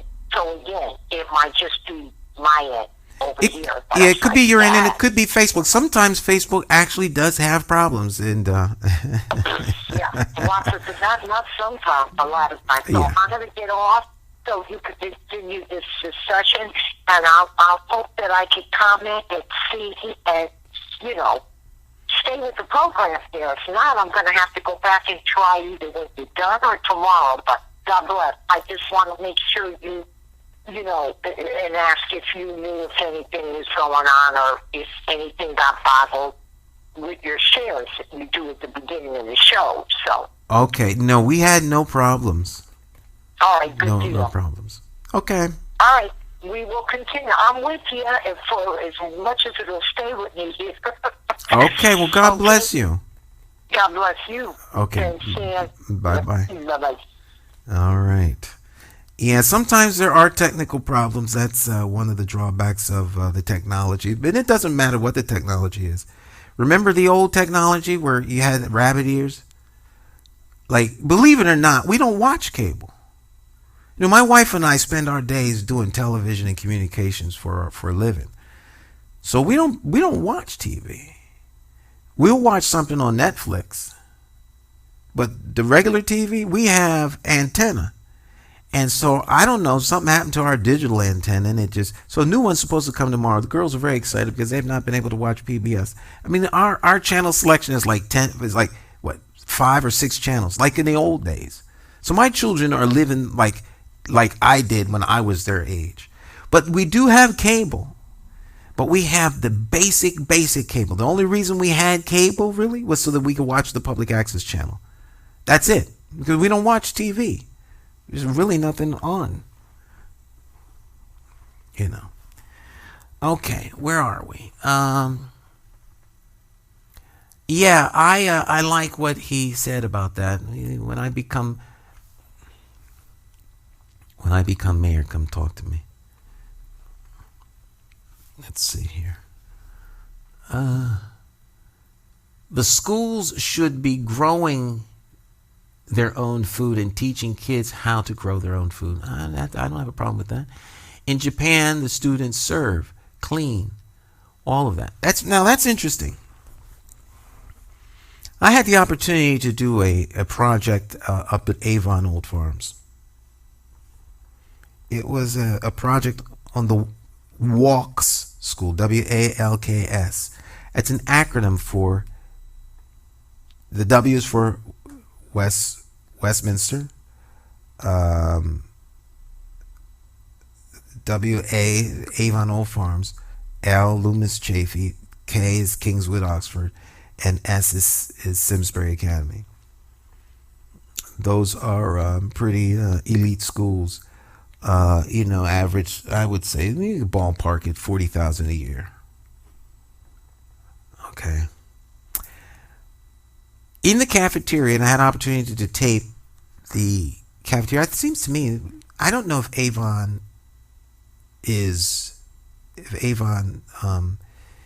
not Avon Public Schools, the Avon Academy, the Avon Old Farm, the exclusive school. Okay, so the lunchroom was like a scene out of Harry Potter. But the kids, and it seemed to me that it was all male. I don't know why that's in my mind. I remember shorts. There may have been girls there, but I don't know. But maybe there are girls that attend. Maybe it was the lunch wave was all boys. But they sat at long tables, just like you would see it in a Harry Potter movie. They were old tables. This was lunch. And they brought the chairs in. Now, they were benches. The benches were very, very long. And one person couldn't just move the bench. It took more than one person to bring the bench in. They all came inside together. It was a corporate moment of silence, like prayer time. And what I'm trying to point out to you is the corporate nature of, and I don't mean like corporation, but the corporate nature, the group nature, the necessity of working together for a common goal. They were building leadership. They were building leaders. They were instilling character. Okay? The children that graduate from that school are being prepared to be leaders in America. All right? So you have that group of, you have a group of individuals who are being prepared to be leaders, and the other folks are being prepared to be followers. Okay? You're not supposed to think too high, too critically. All right? Just enough to follow direction, to do what you're told, to be compliance. All right? If you get through, right, the compliant can break through. Sometimes that happens because everyone doesn't, those that get through the system and wind up getting out and becoming leaders. Okay, so maybe there's that 1 in 100 that gets through the crappy school system, becomes a leader, but they're compliant. They've been compliant all the way through, and then they get out and they wind up being compliant. Which means if they become a leader, they're already in that whole compliance stage. But they were building character, building leaders. Somebody served, okay? And I wasn't there long enough to make a full assessment because I was taping the lunch wave. So I had the cover footage for a project that we were doing. But if I just stayed long enough, I'm certain that whoever the person was that was serving was the person that was in charge. So it probably had group leader at the table. One of the students was serving. Okay. So see, leadership is born out of servitude. You cannot lead if you've never been a servant. It's impossible. You can be in charge, but you can't lead because leaders have to have empathy for those who choose to follow. Understand, leadership comes out of servitude.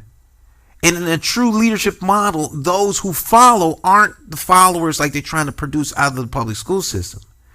They're followers because they in themselves are leaders who understand that someone has to be in the position to lead. But the leadership follow, it goes back and forth. Okay? So like a person here made a comment about the schools. He knows what that is. So if I were to listen to him and subject myself to implementing what he's talking about, then I have to take a follower role as he leads. See, leadership isn't about ego. It's about a practical means to get everybody to a place where they need to be. Okay? What happens is we have people in positions of leadership who are so insecure that they would never ever dare to put anyone around them who actually knew more than they did because it's somehow a threat to their position. Well, that's being in charge. And young leaders, they need to get through that. Okay? But no, there's never a challenge to, well, I shouldn't say there's never a challenge to leadership because in some models there's always a challenge to leadership. But if you are a good leader and you're there for the right reasons, when the time for your leadership ends, then you step down and let someone else lead.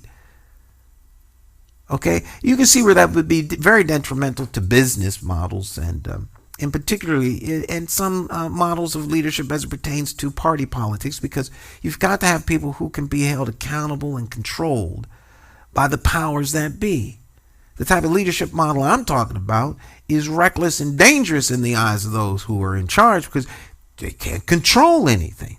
What happens if the people uprise and then the leader has sympathy for the people? We can lose control of everything, right? I mean, that's how they think. Trust me when I tell you. Because there's nothing more terrifying than leadership that has the capacity to rally people.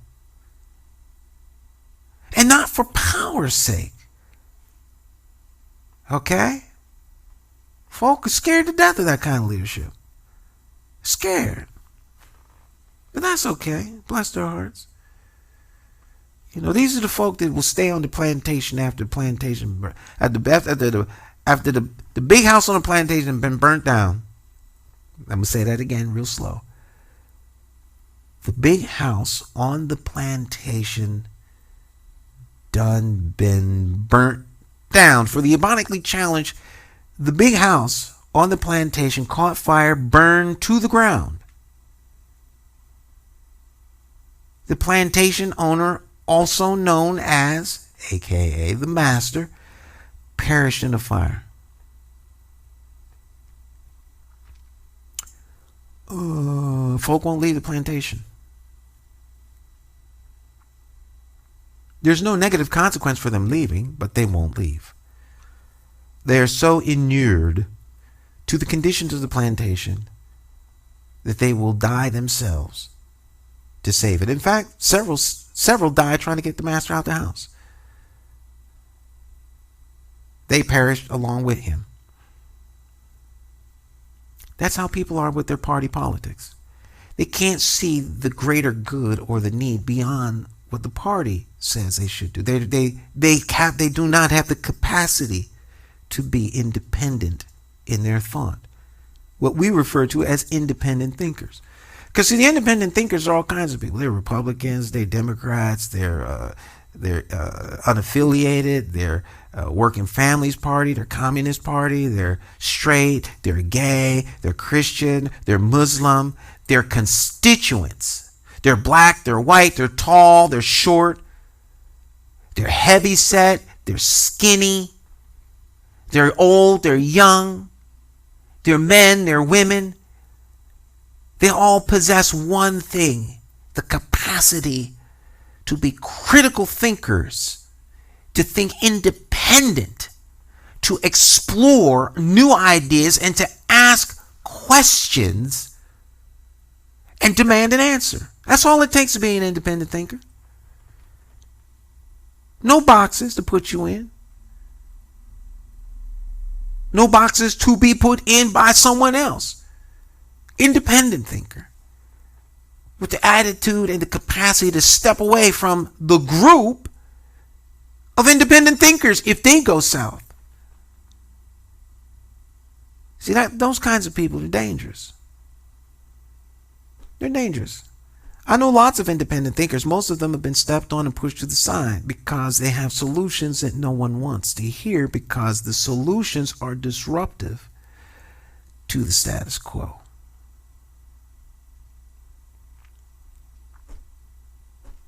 So I asked the question, where are the real activist candidates? Where are the real activist candidates that push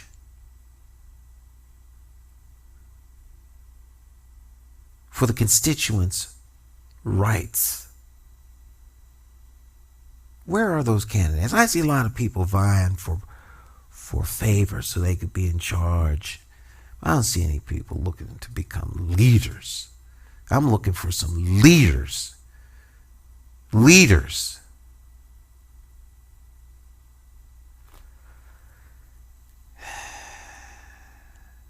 I digress. What's next? We're going to get through these so I can go eat. Am I out of line to ask how can the constituent be involved in holding the superintendent accountable when they are not allowed to be part of the contract negotiation? Yeah, you're not out of line at all. There's no question out of line, ever, as a constituent.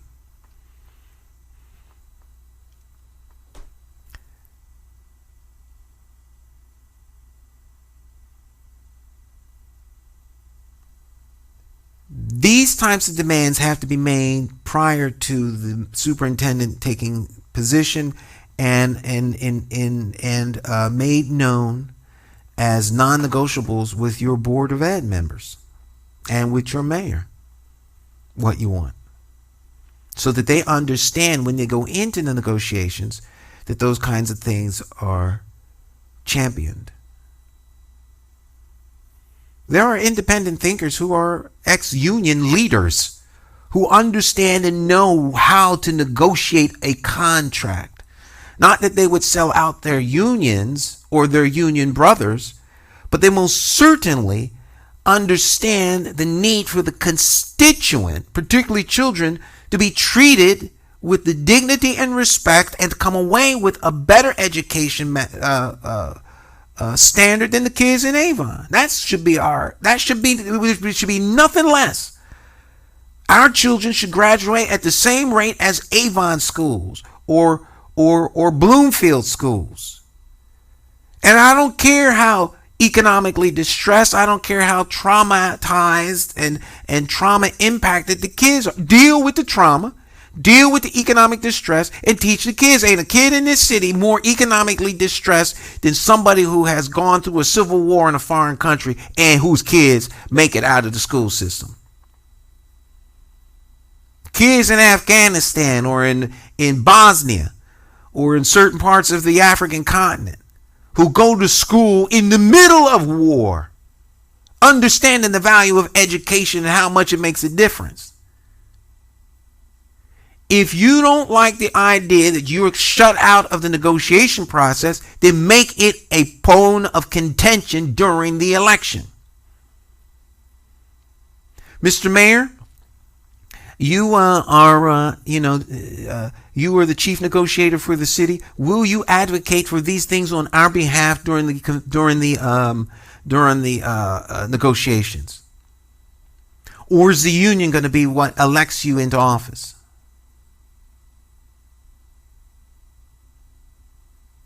I will say this for the current administration: they don't have a lot of union support.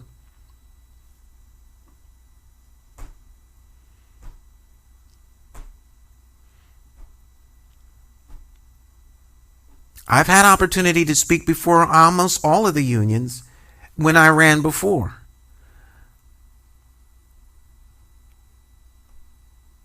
I said the same thing that I'll say the next time I sit before them. Some of the people that were there then, I'm sure, aren't going to be there now. But I'm not anti-union. I'm not pro-union. I'm pro-constituent. I believe that every employee of the city is an asset to the city and deserves fair, equal compensation in exchange for the work that they do. And as employees of the city, where I am the mayor, I will fight for them and protect them and their interest and well-being with my life. But my first priority is the constituent. The only thing I can promise you as a candidate for mayor is that my word is my bond. And when I tell you I'm going to do a thing, I will do a thing. I will never lie to you. I will never misrepresent you or the constituents.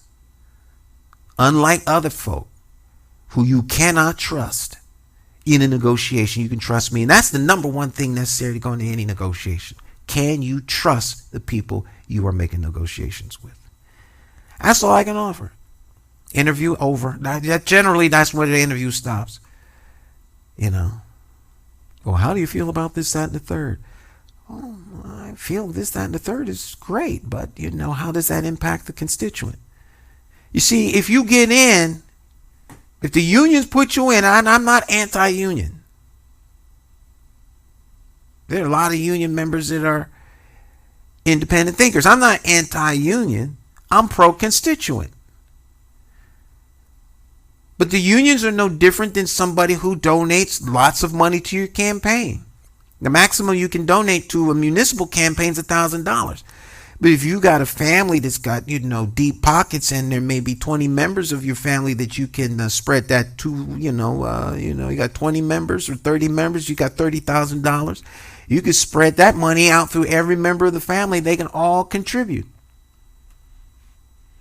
Now, they're going to want something for it. I'm sorry, I didn't stop you. They're going to want something for their contribution. They're not contributing because they believe in some grand scheme or are noble. They're contributing because they're trying to get influence.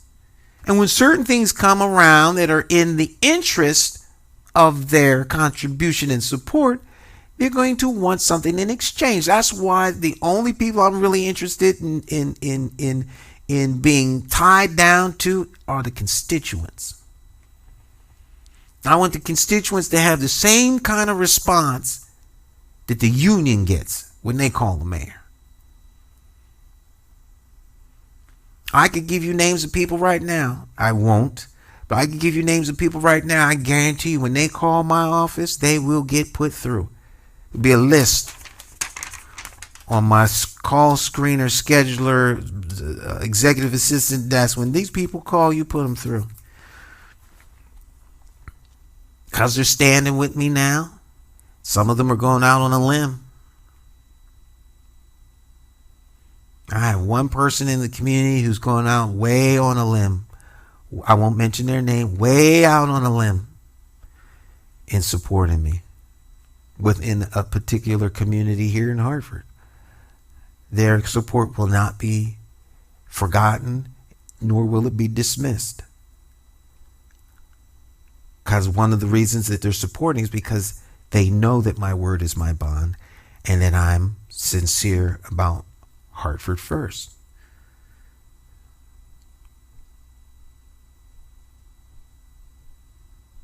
I would have no problem telling you their name if I had a conversation with them before, telling you. If they called me and told me you could tell them my name, I would do so, but I would never. I'm not gonna throw people under the bus like that.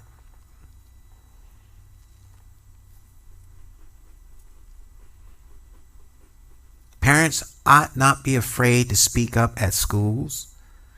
Constituents ought not be afraid to speak up at city council meetings or to any elected official. I don't care if it's the President of the United States. All right?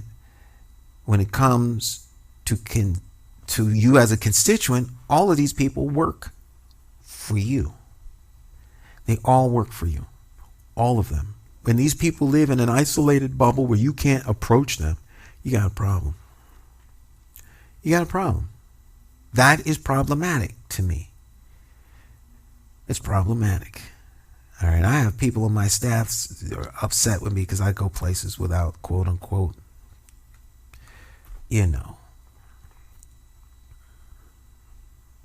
second set of eyes watching over me, so to speak.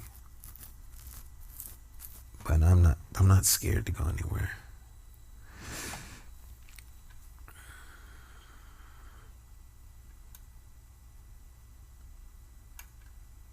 Go to a board meeting during the budget.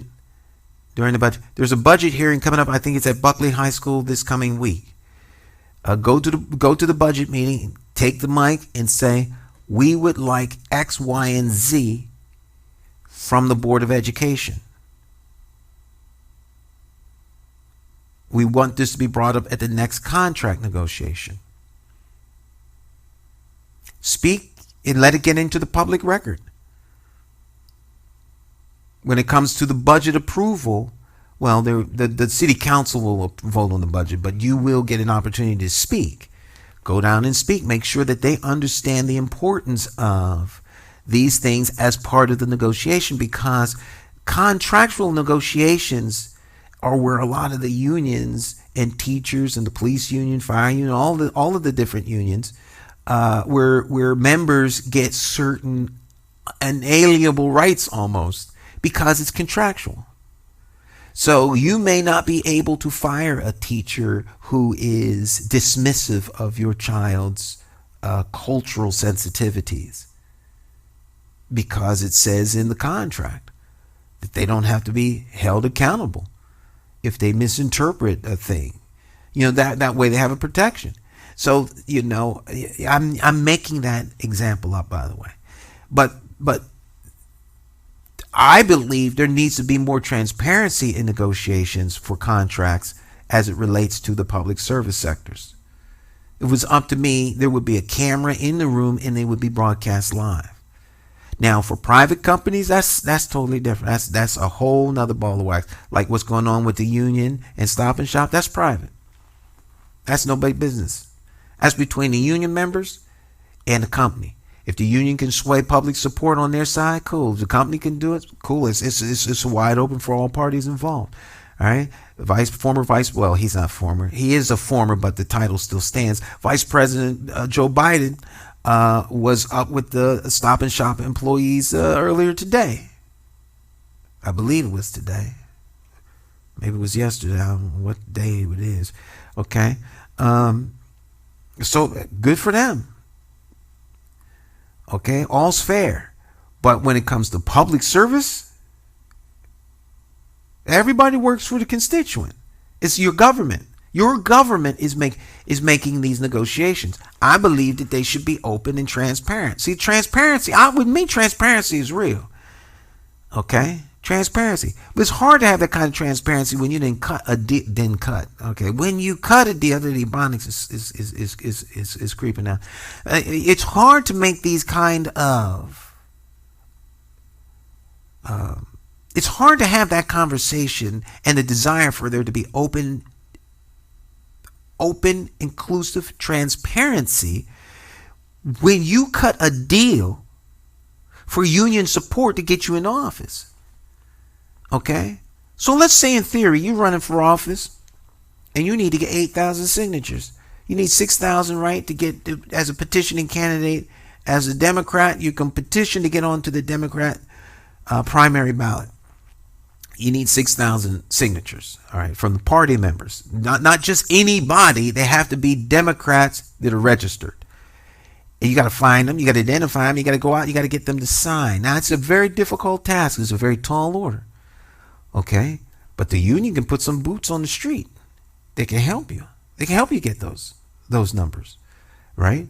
So they provide some people to go out and do that. They're going to do door knocking. You got a very small window to get out there, knock on doors, do some face-to-face, let them meet you, let them greet you, let you, touch people, shaking hands, saying they remember when your kid was a kid with my kid, and we all used to be kids and all that other kind of stuff. It takes real doing. No one man, no one woman can win an election. It is truly a group effort. All right. That's why you have the government you deserve. So, union can help you. But the union puts men and women on the street to knock on doors for you, to get signatures for you, and it come now time to negotiate. And you're going to start acting like you got a third eye? And you don't remember stuff? Talking about your third eye was closed when we were out on the street? Folks don't want to hear that. Union feels betrayed. All right, talk to the current administration about that. Okay? You make promises. Don't get mad with the mob because, you made a promise to deliver on the cement, and now that you're in office, you haven't changed your heart. Don't work that way.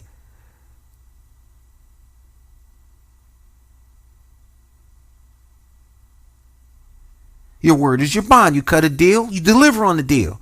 If you can't deliver on the deal, don't make it. It's real simple. Don't cut the deal you don't intend to keep. If you can't sign the check with the thing you're sitting on right now, then don't make the deal. Your word is your bond. Your word is your bond. There's only two things important to me. Your word and time. That's it. Your word and time. Your word is your bond. If a person can't depend on or trust your word, then they can't depend on trusting in you. That is just as simple. It's just that simple. It's not personal. It just is what it is. All right. The other one is time. Once time is gone, it's gone forever. There's no way to earn it back. So how time is spent and how one's word stands. Those are the only two things that matter in life. Your word and time.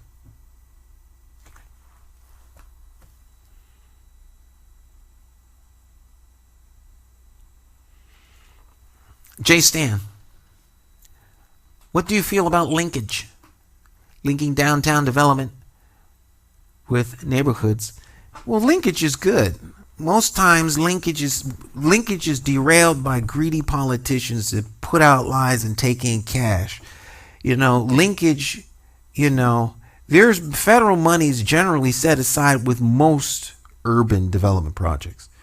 The problem is that the money that's set aside by the federal government never gets to the people whom it's supposed to be helping, which is the constituent and those that are impacted and impoverished communities. So you got to ask yourself, how much of federal monies that were set aside for certain projects, whether it be Adrian's Landing or any other project, how much of that money actually went to the cities? I don't mean the cities, went to the neighborhoods where it was supposed to go. That's a specific question that is measurable, it is attainable, it is relevant, and we can be time bounded by let me know within a week. Because those are historical records that you can just these are numbers. You can look these numbers can be looked up by somebody someplace somewhere. Who got the money, and then what did we get in return for the money?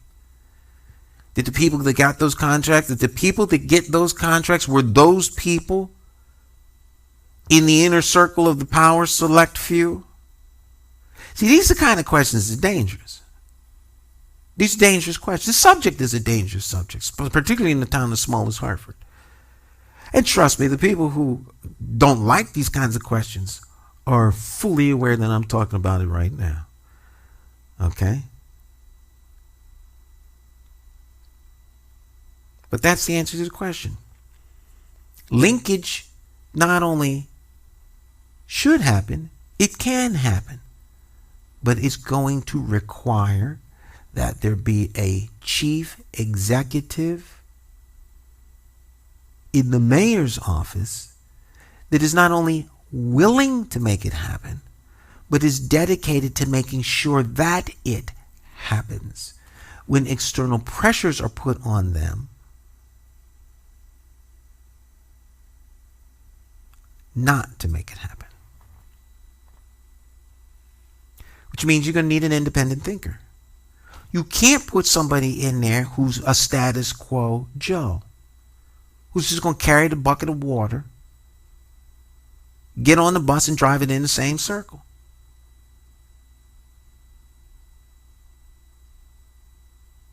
Because remember, the party needs a mayor. The party needs a mayor. The party's mayor is different than the people's mayor. Make no mistake about it, folks. Don't go for the okie doke. There's the party's mayor, and then there's the people's mayor.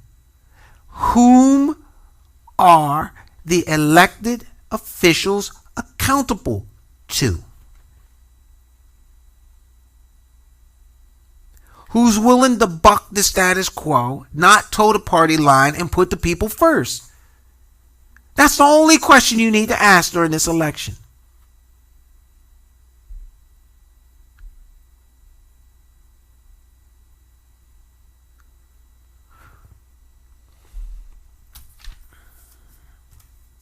I'm talking about the common man. Now, every elected official is serving somebody. Every elected official is serving someone. The question is, are they serving you? Can you pick up the phone in the middle of a city council meeting, call somebody up there on that dais, and get them to touch the Bluetooth?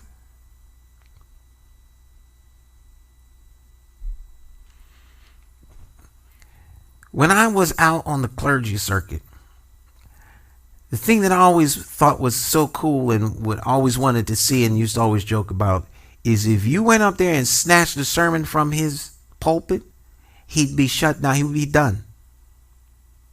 He'd be done. A lot of preachers can't preach anything if it ain't on a piece of paper in front of them. They wouldn't know what to do.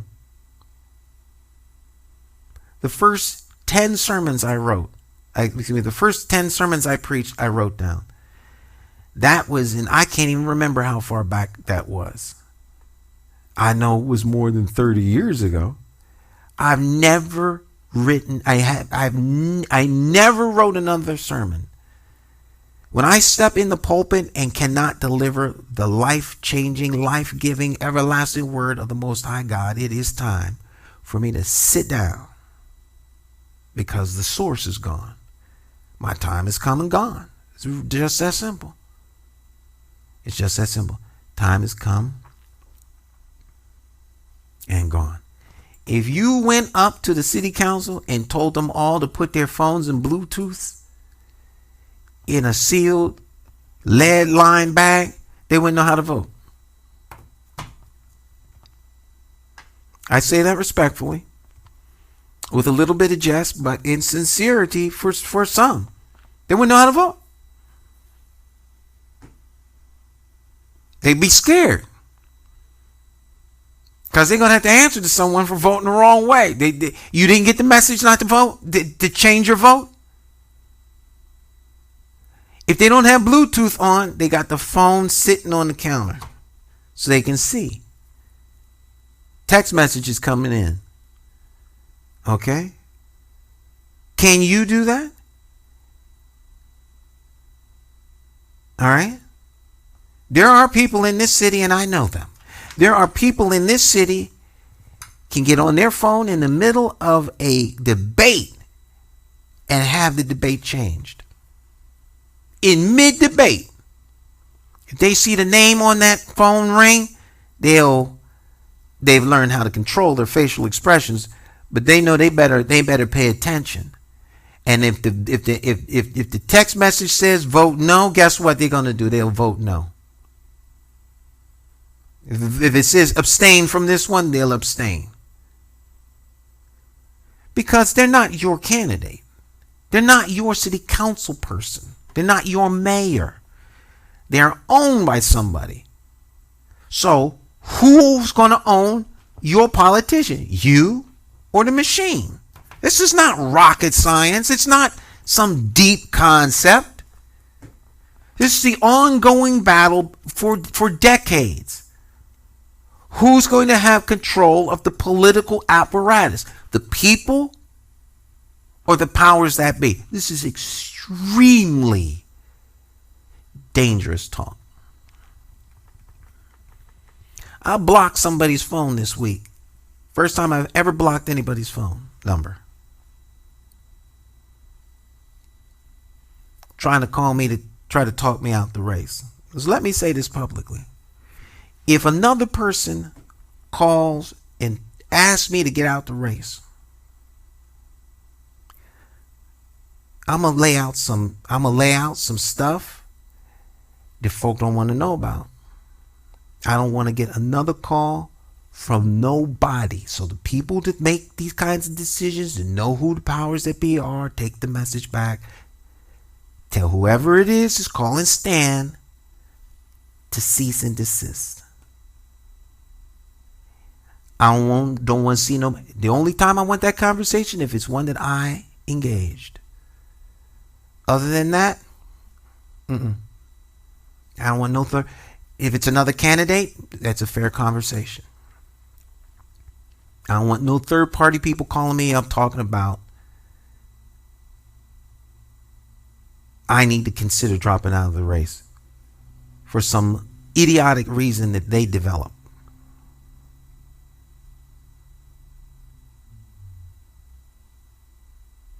So this is the stand they told you about. Whoever told you that this is the stand that you're dealing with, now you see this is him. All right? Don't call me no more with that stuff. Well, you can't call me because the number's blocked. It's not rocket science, my friends. Change comes because you want change. There's a young lady in the United States Congress who is pushing the outer envelope on the current Speaker of the House, Nancy Pelosi, right? OAC, right? And it doesn't matter what her particular views may be. She removed a long-standing, powerful person from his position. Not because she's so great, but she represents constituents that had the courage to demand change and have a representative that was not afraid to represent them and their views, and her views are just as legitimate as everyone else's, and that's why she has a seat at the table, and the person she replaced does not. Everyone deserves to have that kind of representation. You don't deserve to have representation that gets in the office and then dispenses with your views, your hopes, your aspirations, your wants, dreams, and desires. But if you vote for them, so be it. So be it. you have the government that you deserve at all times. At all times. Teachers discipline in school system. Teach discipline in the school system. Well, that can be done. All right. I don't think you need to teach discipline in the school system. I think you need to model discipline in the school system. A school out of control is the responsibility of adults. That's an adult issue. That is an adult issue. This is not an unruly kid issue. That's an adult issue. All right. And if adults can't control the building, they don't need to be in the building.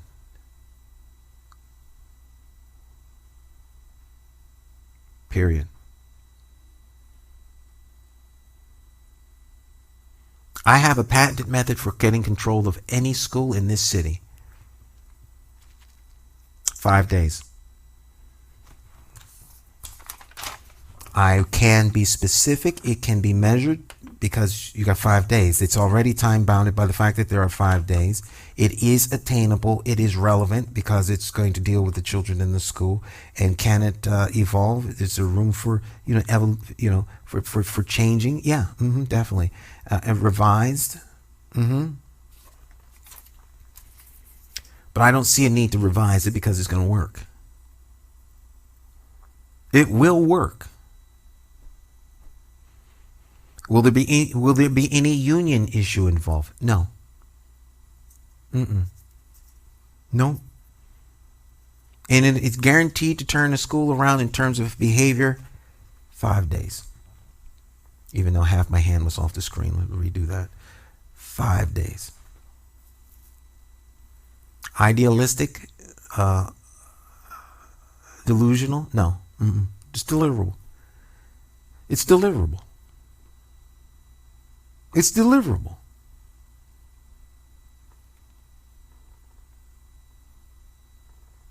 Five days. I don't need a PhD to come down here from Harvard, up here from Yale.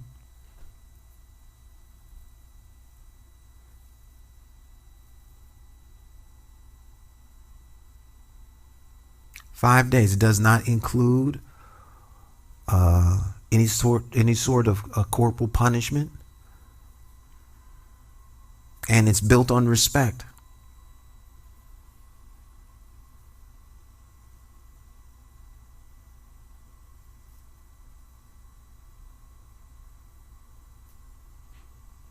And love. The singular most powerful force in terms of emotional tools that can be used. Love. 5 days. I'm not putting that one out publicly. That's one I'm gonna hold in the cup, in the cuff. You want to know what it is? We do coffee. You set up a coffee a coffee appointment or a meet and greet at your house, and I'll tell you what it is. It'll work. It'll only take me 5 minutes to tell you. 5 minutes. That's it. 5 minutes.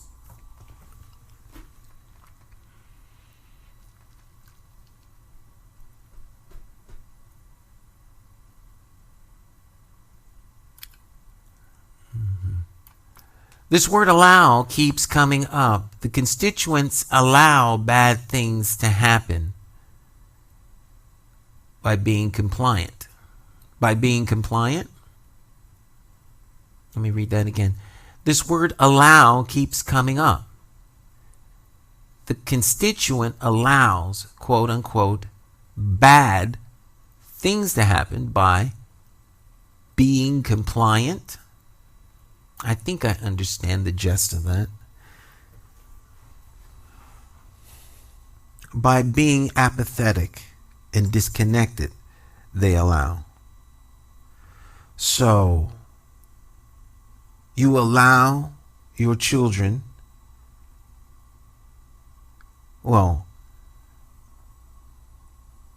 I allow my children to leave the house without making up their bed.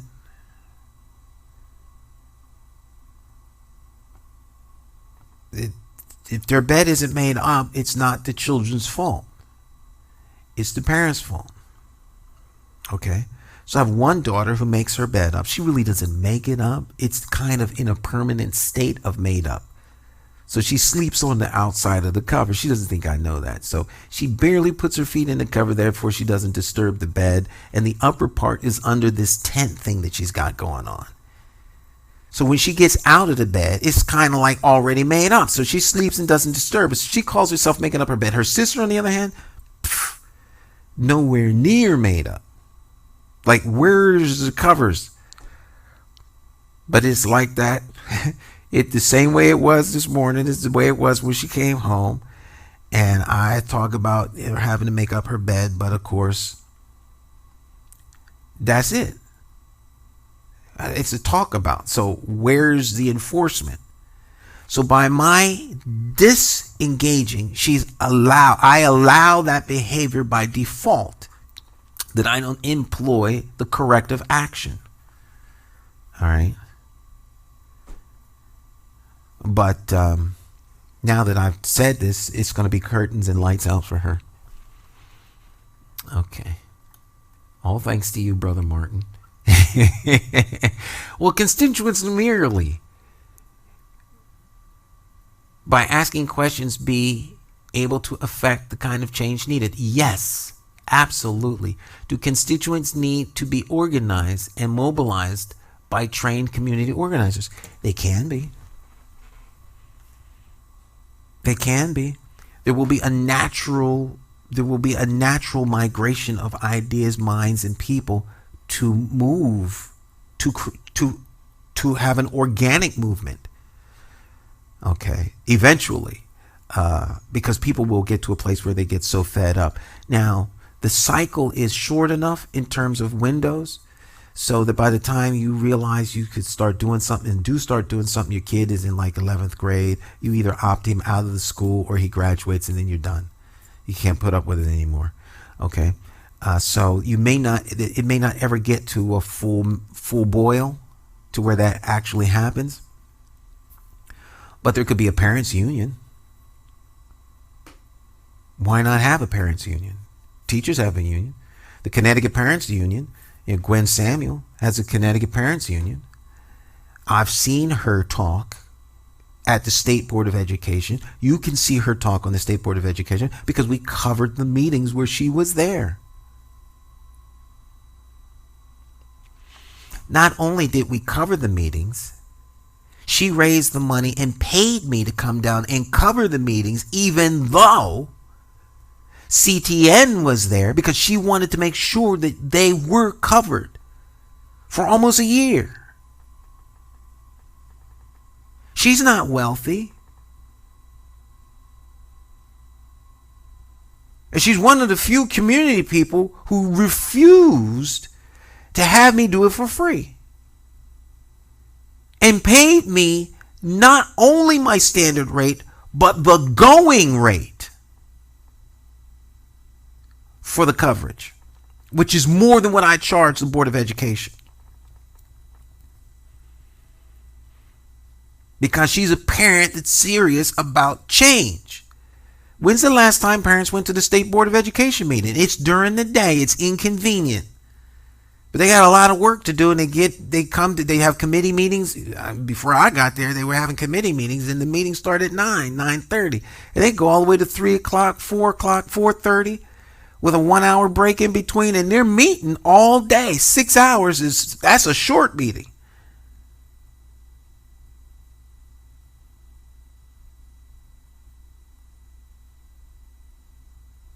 Connecticut Parents Union, Gwen Samuel, has had workshops here in Hartford, done press conferences in front of the state capitol.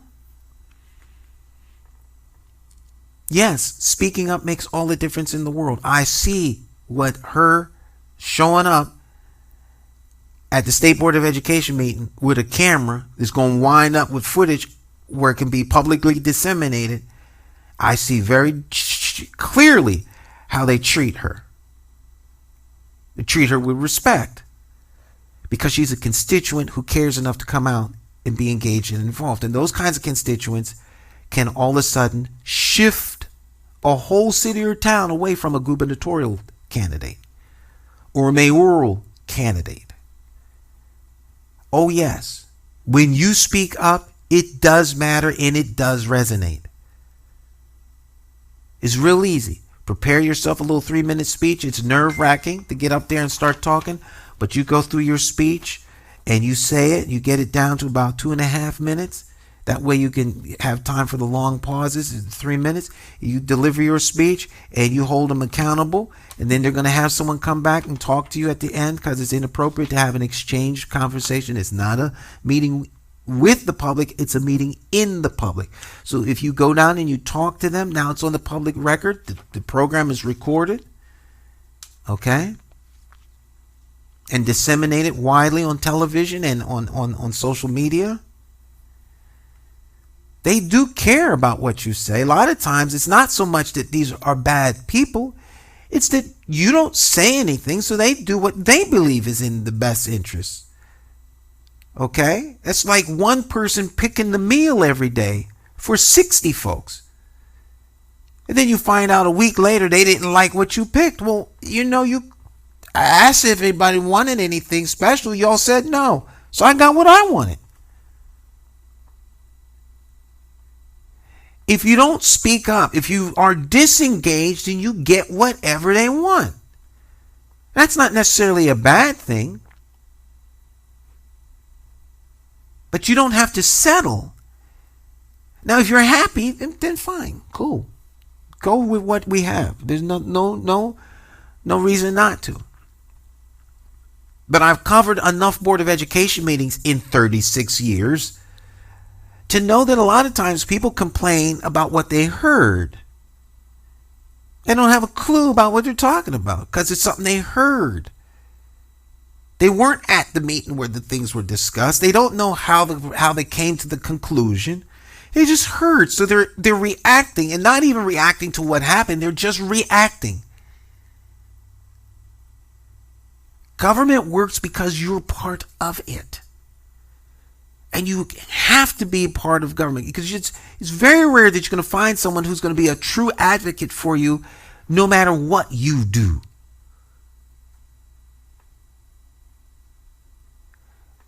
And even if you find someone like that, there's always the chance that they can be co-opted, corrupted. But you won't know that if you don't stay engaged. Just because you get an advocate that's advocating for you there's no guarantee that that's going to continue. So you have to stay on them. You hold them accountable by asking questions. That's why we have the media television. That's why we have the constituency media workshops, to give you the tools and the power to use your phone to hold elected officials accountable. Someone accused me of using that as a political tool. No, I'm trying to empower constituents so that they have the tools when I win to hold me accountable. I'm not going to tell you all to do something for every other politician and somehow I'm exempt. I'm giving you the tools, showing you how to use the tools in a way that you can say, this is what you said, Brother Stan. But I see you sitting up there advocating for this when you said this. Why the flip-flop? What should the consequence be, Mr. Man? You will talk about consequence. What consequence should be leveled upon you for this egregious act of disdain you're showing toward us? See, I want to empower you to treat every elected official that way, and particularly me. See, I believe in modeling behavior. A lot of politicians are going to tell you what they're going to do and tell you what should be done. I'm showing you and giving it to you in advance. How you hold people accountable, what the tools are, FOI, all the things necessary. In the McCauley administration, I'm here to tell you right now, you FOI something and you don't get it, call me. Call me. I dare any city employee to not release information to me. I'm talking about after I become mayor. Okay? I'll walk down there with you. He filed an FOI. It's here in the office. Give it to him now.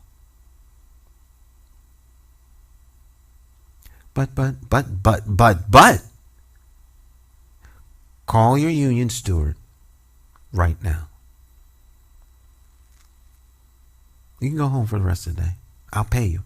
You can go home, but you need to call your union steward. You come here.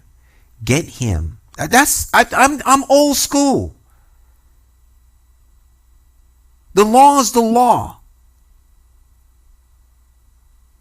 The rules are the rules. Either you're going to live by them and follow them or you're not. It's not rocket science. Constituents deserve to be treated with respect and dignity like they matter. Whoever they are, whatever their persuasion is, whatever color they are, whatever gender they are, whatever gender they identify with. I don't care whether you're a Christian, I don't care whether you're Jewish, I don't care whether you're Catholic, I don't care whether you're Muslim, I don't care whether you're Bosnian, I don't care whether you're Japanese, I don't care if you're from France, I don't care if you're straight, I don't care if you're gay, I don't care if you're tall, short, wide, narrow. As a constituent of the city of Hartford, you deserve to be treated like a constituent. Period.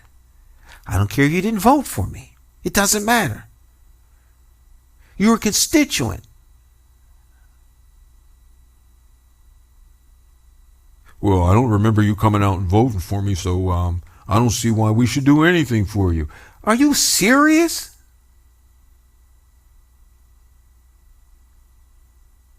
Any politician that's ever uttered those words is disqualified from service.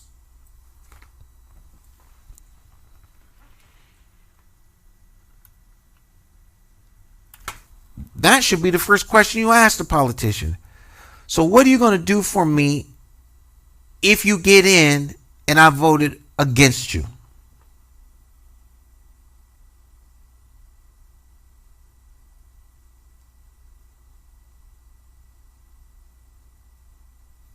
That should be number one question.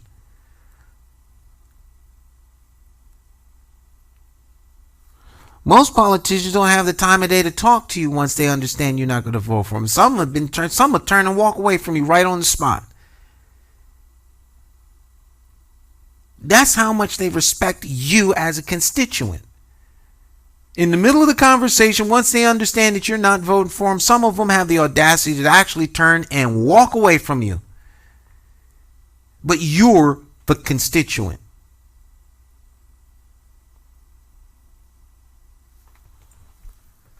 You have the government you deserve at all times.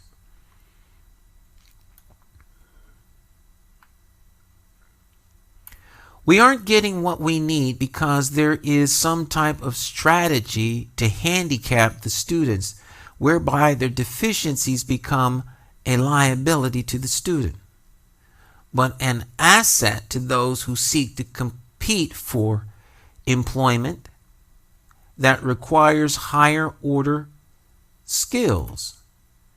Analogy: in golf, players are given handicaps based on their abilities. So a position and number of attempts are based on the ability of the player. If I am handicapped due to poor educational foundation, I am less competitive for well-paying, higher skilled jobs or job opportunities. This more often than not leads to poverty. Absolutely, positively correct, Dr. Bowen, who's a professor and educator, and I believe is qualified to be a superintendent.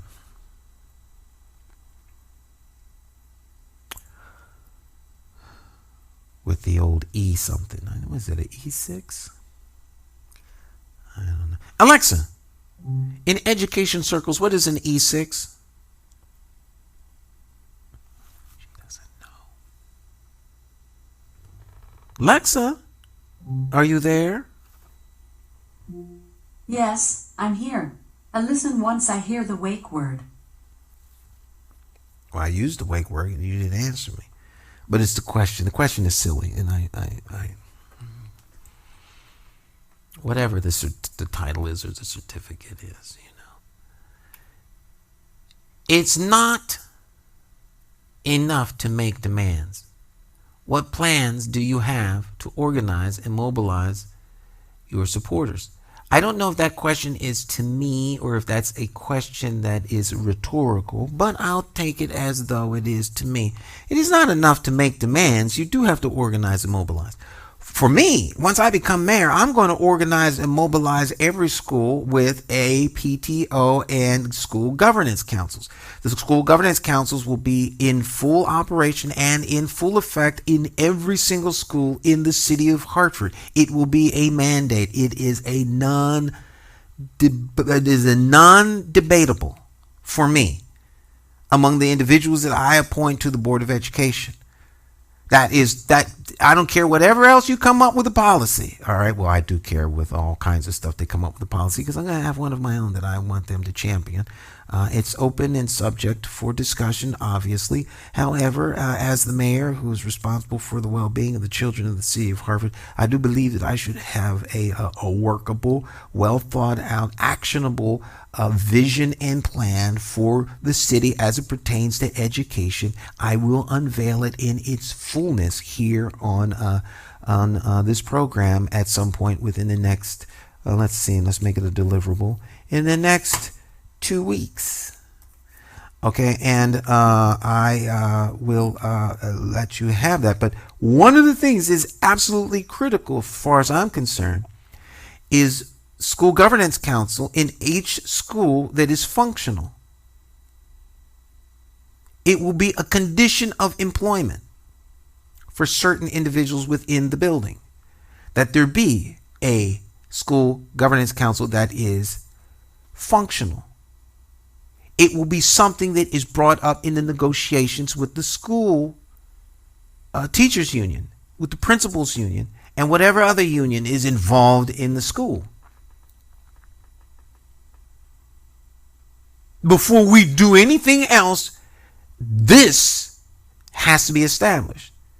It's a non-starter. If we can't get past the school governance councils being effective, implemented, effective, working within the building, then it is a non-starter for anything else that we're going to negotiate. Because this is something that can be done. It's reasonable. And all hands on deck should be there to make it happen.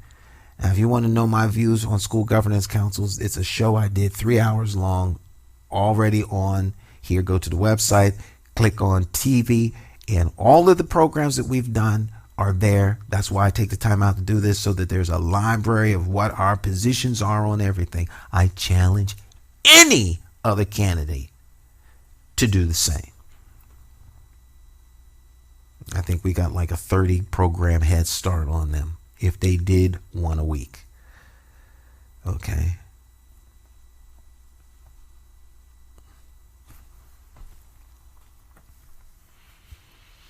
No, I don't have a slick commercial. But trust me when I tell you, that's only because I don't want one yet. Okay, because we have the capacity to make slick commercials, so we kind of do that stuff. Okay, but I must say, I'm not going to mention any names, but that's a bad commercial. Whoever did that did a top-notch job. That's a piece of work right there. That's if I have to raise my hand and take my hat off, because that is beautiful. That is master level communication. Okay, but I'm still voting for me, so. Are we hoping for spontaneous uprising? No. You never ever want a spontaneous uprising. Ever. Ever. Ever. Spontaneous uprisings are met with spontaneous uprise suppression. Okay? You are not going to uprise beyond the powers that be. We can live peaceably. We're not talking about no uprising. We're talking about a delivery of services at a level that is reasonable, that should be expected, can be maintained, and we didn't need to uprise. All right, need to vote. Let there be a spontaneous uprising of voters to go to the poll on November the 5th and make a statement. That's what we need. You come out on November the 5th with 10,000 is all we need. 10,000 people come out November the 5th, vote for J. Stan McCauley, and you will have made all the statement that is necessary to turn Hartford around. It'll be national news. It will be national news. You want to make a statement. You want to move Hartford in the right direction. You want to see the city explode with growth, with opportunity, with zeal, and people alive, and a whole different, like a cloud taken off the city. You come out and vote on November the 5th for J. Stan McCauley. I don't know where I'll be on the ballot, but I will be on the ballot.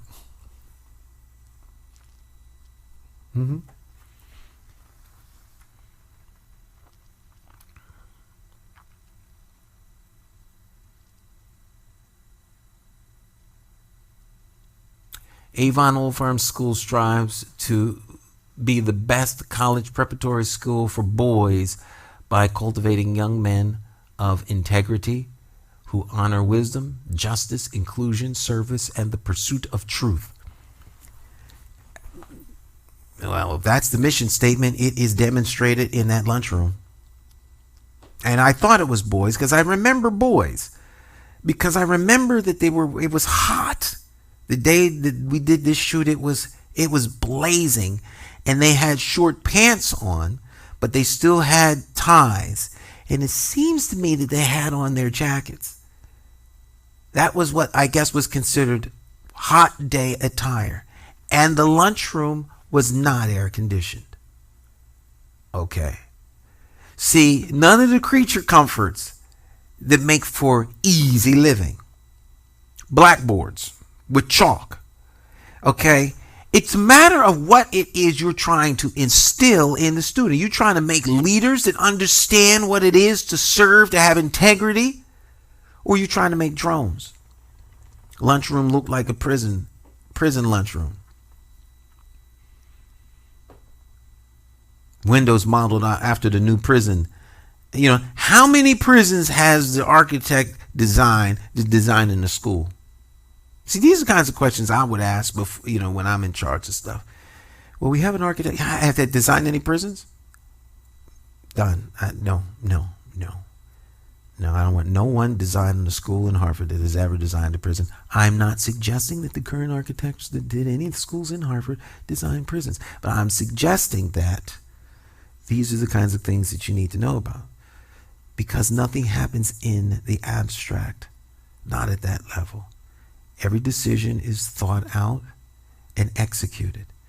Even if it doesn't seem like it, it is. All right? Sometimes the decisions are made before the people who think they're making the decisions make the decisions. Their job is to give you the illusion of inclusion. Because at the end of the day, some one person makes a decision and it overturns everything you all planned for the last 10 years. And so, who cares what you think?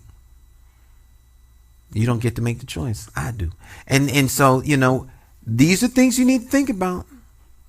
Remember, I'm going to say this until the end of time, or till the end of my days.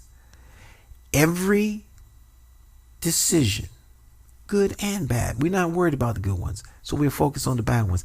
Every bad decision, as it pertains to politics, within the realm of the political sphere and powers that be, are made by people elected to office. So when your school's design team is pushed to the side, know that that was made by somebody elected to office.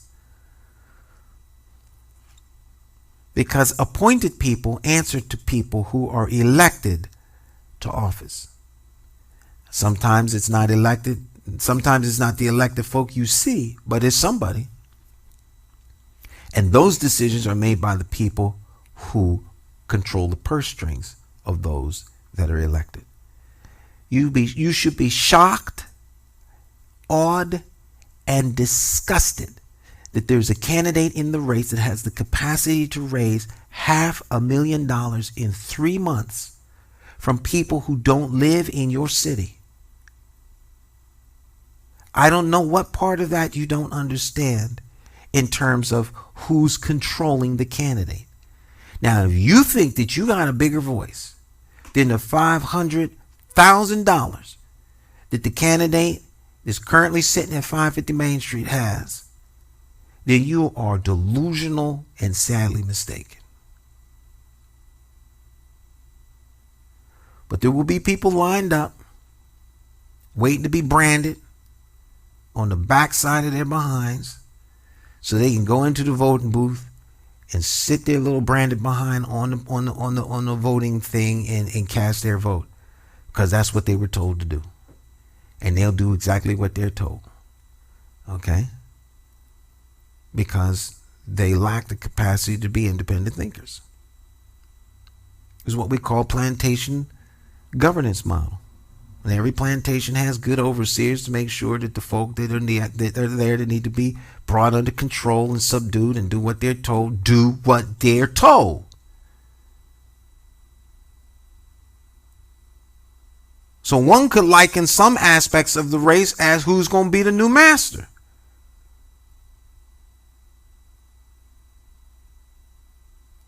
And it doesn't matter what color they are, because the master is not a color. The master is the one that dictates to the subjects, and the subjects do as they're told. And if you think about it in terms of slave-master relationship, the slave is exploited because the slave doesn't own anything. It's exploitation at the highest level. To vote for someone, and then when they get in, they disregard you. That means you have no value. The only value you have is a vote. That's all you are. You are not their cause. You are not their charity. You're just a vote. If you were their charity, they'd be raising $500,000 to give to your youth organization. They'd be raising $500,000 to give to some sort of summer program so that the youth don't have to be corralled into the recreational centers and overtax the city budget on recreation. But that's not what they're doing, are they? No.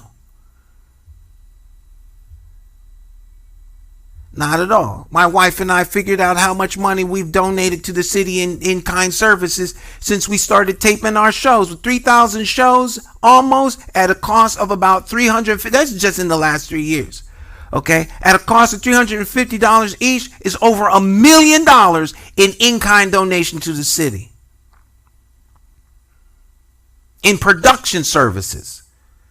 Covering events for people for free. Producing shows for people for free. Over $1 million in in-kind services, producing stuff for people, free and severely discounted. You'd be hard pressed to find anybody in this city that has paid me in excess of $250 for a project. There are some, but most don't. All right, my rate's $100 an hour, and that's cheap. It should be $250. All right, but even at $100 an hour, full projects shouldn't cost a mere $200 or $250.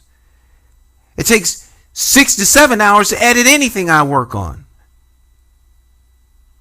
That right there is $800 discounted price. So when politicians roll in talking about how much money they can earn and how much money they can raise, and people call me up talking about how much money you need to raise and you can't raise money, I get offended by that kind of stuff. I'm a McCauley. Okay? Rosa Parks McCauley. I don't have any problem raising money if that's my intent. This race is not going to be about money. I understand that you need some. I don't want to scare those people out there supporting me. I know we need some. Y'all should know what that target is. Those of you who come to the meetings, those of you who don't, we know we need to raise money, and we'll raise enough to win the race. But this ain't about how much money you can raise. You talk because you raise $500,000 so you can step off to another job, and somehow that impacts the residents. Please, no, not impressed. Not impressed. I'd be impressed if you gave $1 million in in-kind services, or raise $1 million, raise $100,000 for some kids. And I don't mean redirect corporate monies that they're obligated to give as corporate citizens to some other program and call it like your big thing. That's the corporations that gave that money. Nothing worse than someone that takes credit for stuff they didn't do. All right? You broker a conversation where the corporations are giving money. That's not for you to take credit. The corporations did that. They did that. They're supposedly giving to a worthy cause. Otherwise, why give? They have a corporate responsibility to support those that are less fortunate in the town where they are headquartered, making tens of billions of dollars a year. And you mean to tell me they could actually get up off of $5 million for the poor folk in Hartford to support some slave brigade? So you have the black and brown children picking up trash down by the riverfront, shoveling snow off of people's cars in the wintertime. Why aren't they learning critical skills like how to write code and how to make applications, or some other thing that's going to give them a real substantive head start? I don't care what their former circumstance was. They have the capacity to deliver greatness. Why minimize that greatness by allowing them to be only people who can pick up trash and things like that because it came from I really digress. This is why they don't want me doing the show every night. Because I'll go off the range. I'm going to hear about this. Let me skip down past some of this to the end so I can get ready to head into the kitchen.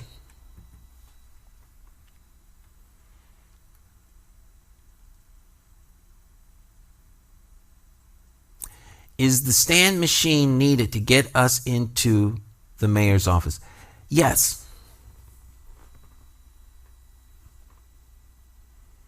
Yes.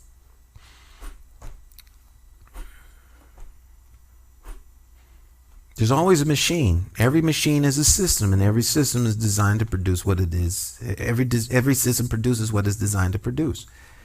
For me to get into the mayor's office, that's not something I can do by myself. I can't. I can only cast one vote.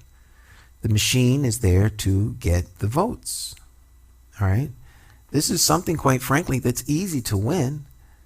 All right? Can Stan win? Absolutely, without question. I'm speaking of myself in the third person, you know. Can I win? Yes, of course. All you have to do is get behind me. Period. It's that simple. It's that simple. So the question is, do you believe that I would make a good mayor? And if that is the case, then you should stand with Stan and vote me into office.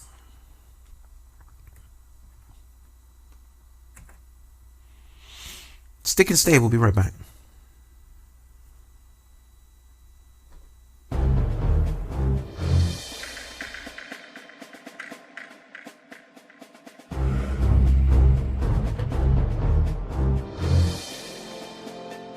Hartford is run by the Democrat Party. It's a single party town. And it would make no difference if it was a two-party town or if it was run by Republicans. All right? Anytime an organization runs a thing, the organization that manages or runs it wants to remain in power. When a political party runs the responsibility of governing your city, they're more concerned about remaining in power than they are concerned about providing needs for you, the constituent. It's your government, not the party's government. That's my only issue with the party. I'm a Democrat, all right? But I will never be embraced and accepted by the Democrat Party in theory because I'm not towing the party line. You understand what I'm saying? So the party needs someone to run for mayor. The mayor is an instrument, and he is a component of the machine that is city government. But he's less accountable to you and more accountable to the party, and the party has an apparatus by which to hold him accountable. The town committee, all right, and then the chairman of the party for the local municipality, and then the chairman of the state, and then and on and on and on, and the president and all that other stuff. And so the state committees, all right. So they want to vet you. So you run for some local office first, and you see if you can be trusted, this, that, and the third. Can you be trusted to lie, cheat, steal, put out lies, take in cash? Can you be trusted to do that? If you can't, then we can bring you in. All right. But we always got to hold you at bay because the power is tight. The power is like an aphrodisiac. People like it. It's worse than cocaine. Right? They want the power.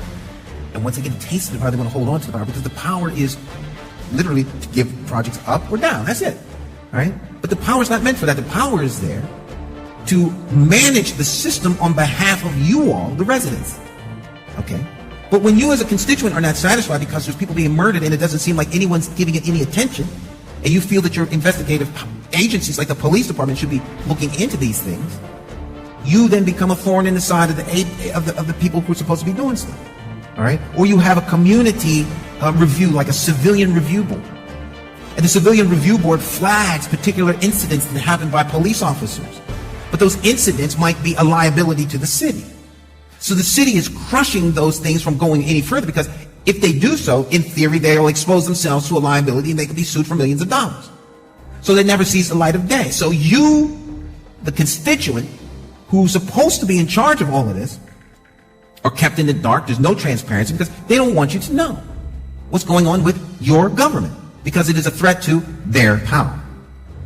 So if you want any of that to change, you need to elect somebody who you can hold accountable, as opposed to the party installing someone who is beholden and accountable to them. This is not rocket science. Very simple.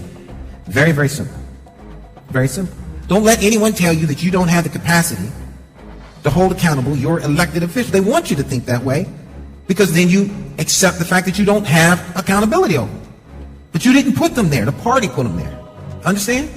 The party put them in office, not you. You think your votes put them there, but it didn't.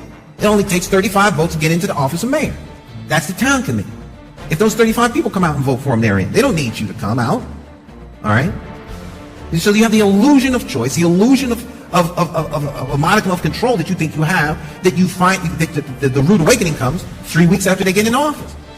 You get the old royal shaft because you didn't put them there. You understand? If you put them there, they would be beholden to you. If you put them there, as an elected representative of the people, you are beholden to the people, not the party. And that's why Hartford is in the shape it's in. Because your elected officials are beholden to the party.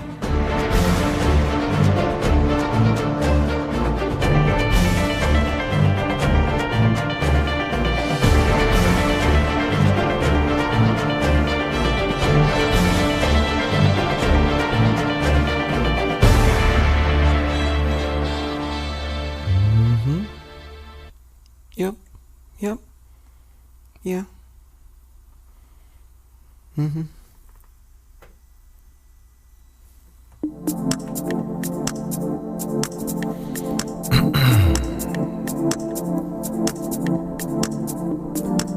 Oh, yeah.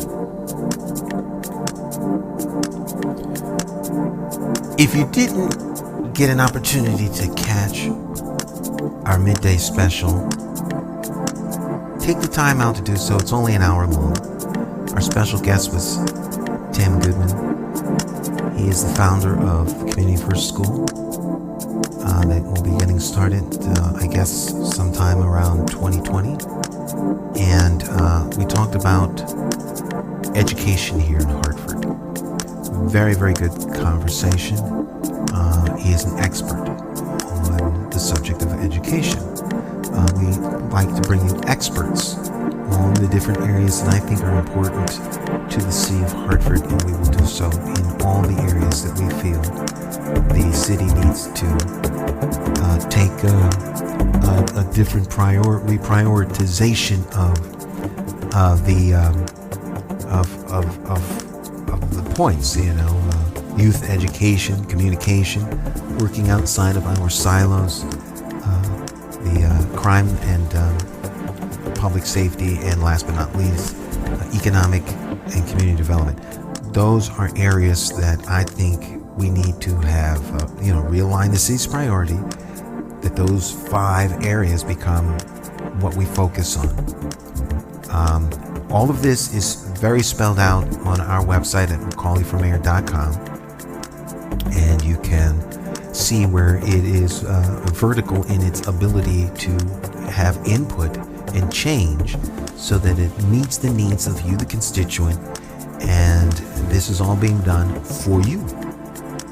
It's for you, for the constituents. I'm a constituent, right? But I can't do any of this by myself. And I have found that the one thing that we need more than anything in Hartford is the opportunity for the great ideas that so many people that live in Hartford, that love in Hartford, that learn in Hartford, that laugh in Hartford, that those people have an opportunity to be heard and understand that there's a representative in the mayor's office and on city council that are there to represent them first and foremost, and that there is a conscious effort to maximize the potential of the people in the city of Hartford. That's why I'm running for mayor. That's why it is important that as we go down the runway and we pull back on that stick to get this plane off the ground, we do so fully loaded.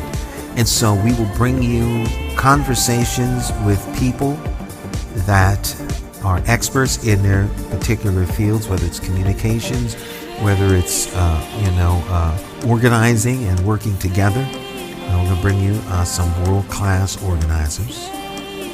We'll bring you world-class economists, world-class education people that will help you understand our position and our policy as we prepare for victory, okay?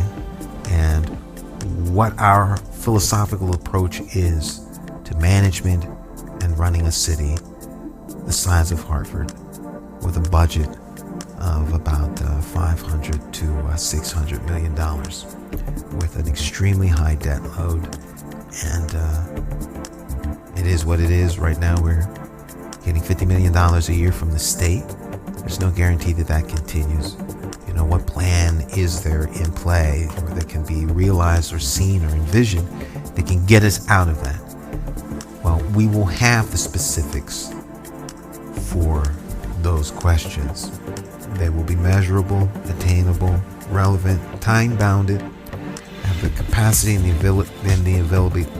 availability to evolve, and they are things that we can revise as we move along. Okay? Our time has come for us to end. Once again, watch the interview that we had with Tim Goodwin. Watch last week's interview with Dr. Al DiChiera.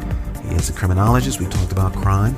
We're going to be talking about all of these things ad nauseum so that we can get it on our official record so that you can invite your friends, you can invite family members, you can invite people who are having a hard time choosing between a candidate to look at what we have. And if they have any questions, you can feel free to give them my number. If you support what we do, this is how you can do it, all right? Support.McCauleyforMayor.com, all right? Support.McCauleyforMayor.com. Having said that, my friends, it's time for us to get on out of here. We will see you next Thursday with a midday special around noon, and of course our 10 o'clock a program that we do here every Thursday night so that we can bring you opportunities to ask questions and get answers Hopefully next week I won't be as pontifical. I was a little pontificating tonight. Couldn't help myself. I was passionate about the subjects. All right, so anytime I start advocating and fighting for people, I get passionate. Okay, it is what it is. Know them that labor among you, and know them that have the charge over you. At the very least, you know me, right? At least I'm consistent. God bless you. God bless the greatest city on earth, Hartford, Connecticut, New England's rising star. I will see you next week. Bye-bye.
The political views expressed on this program are mine, J. Stan McCauley, and I approve of them all.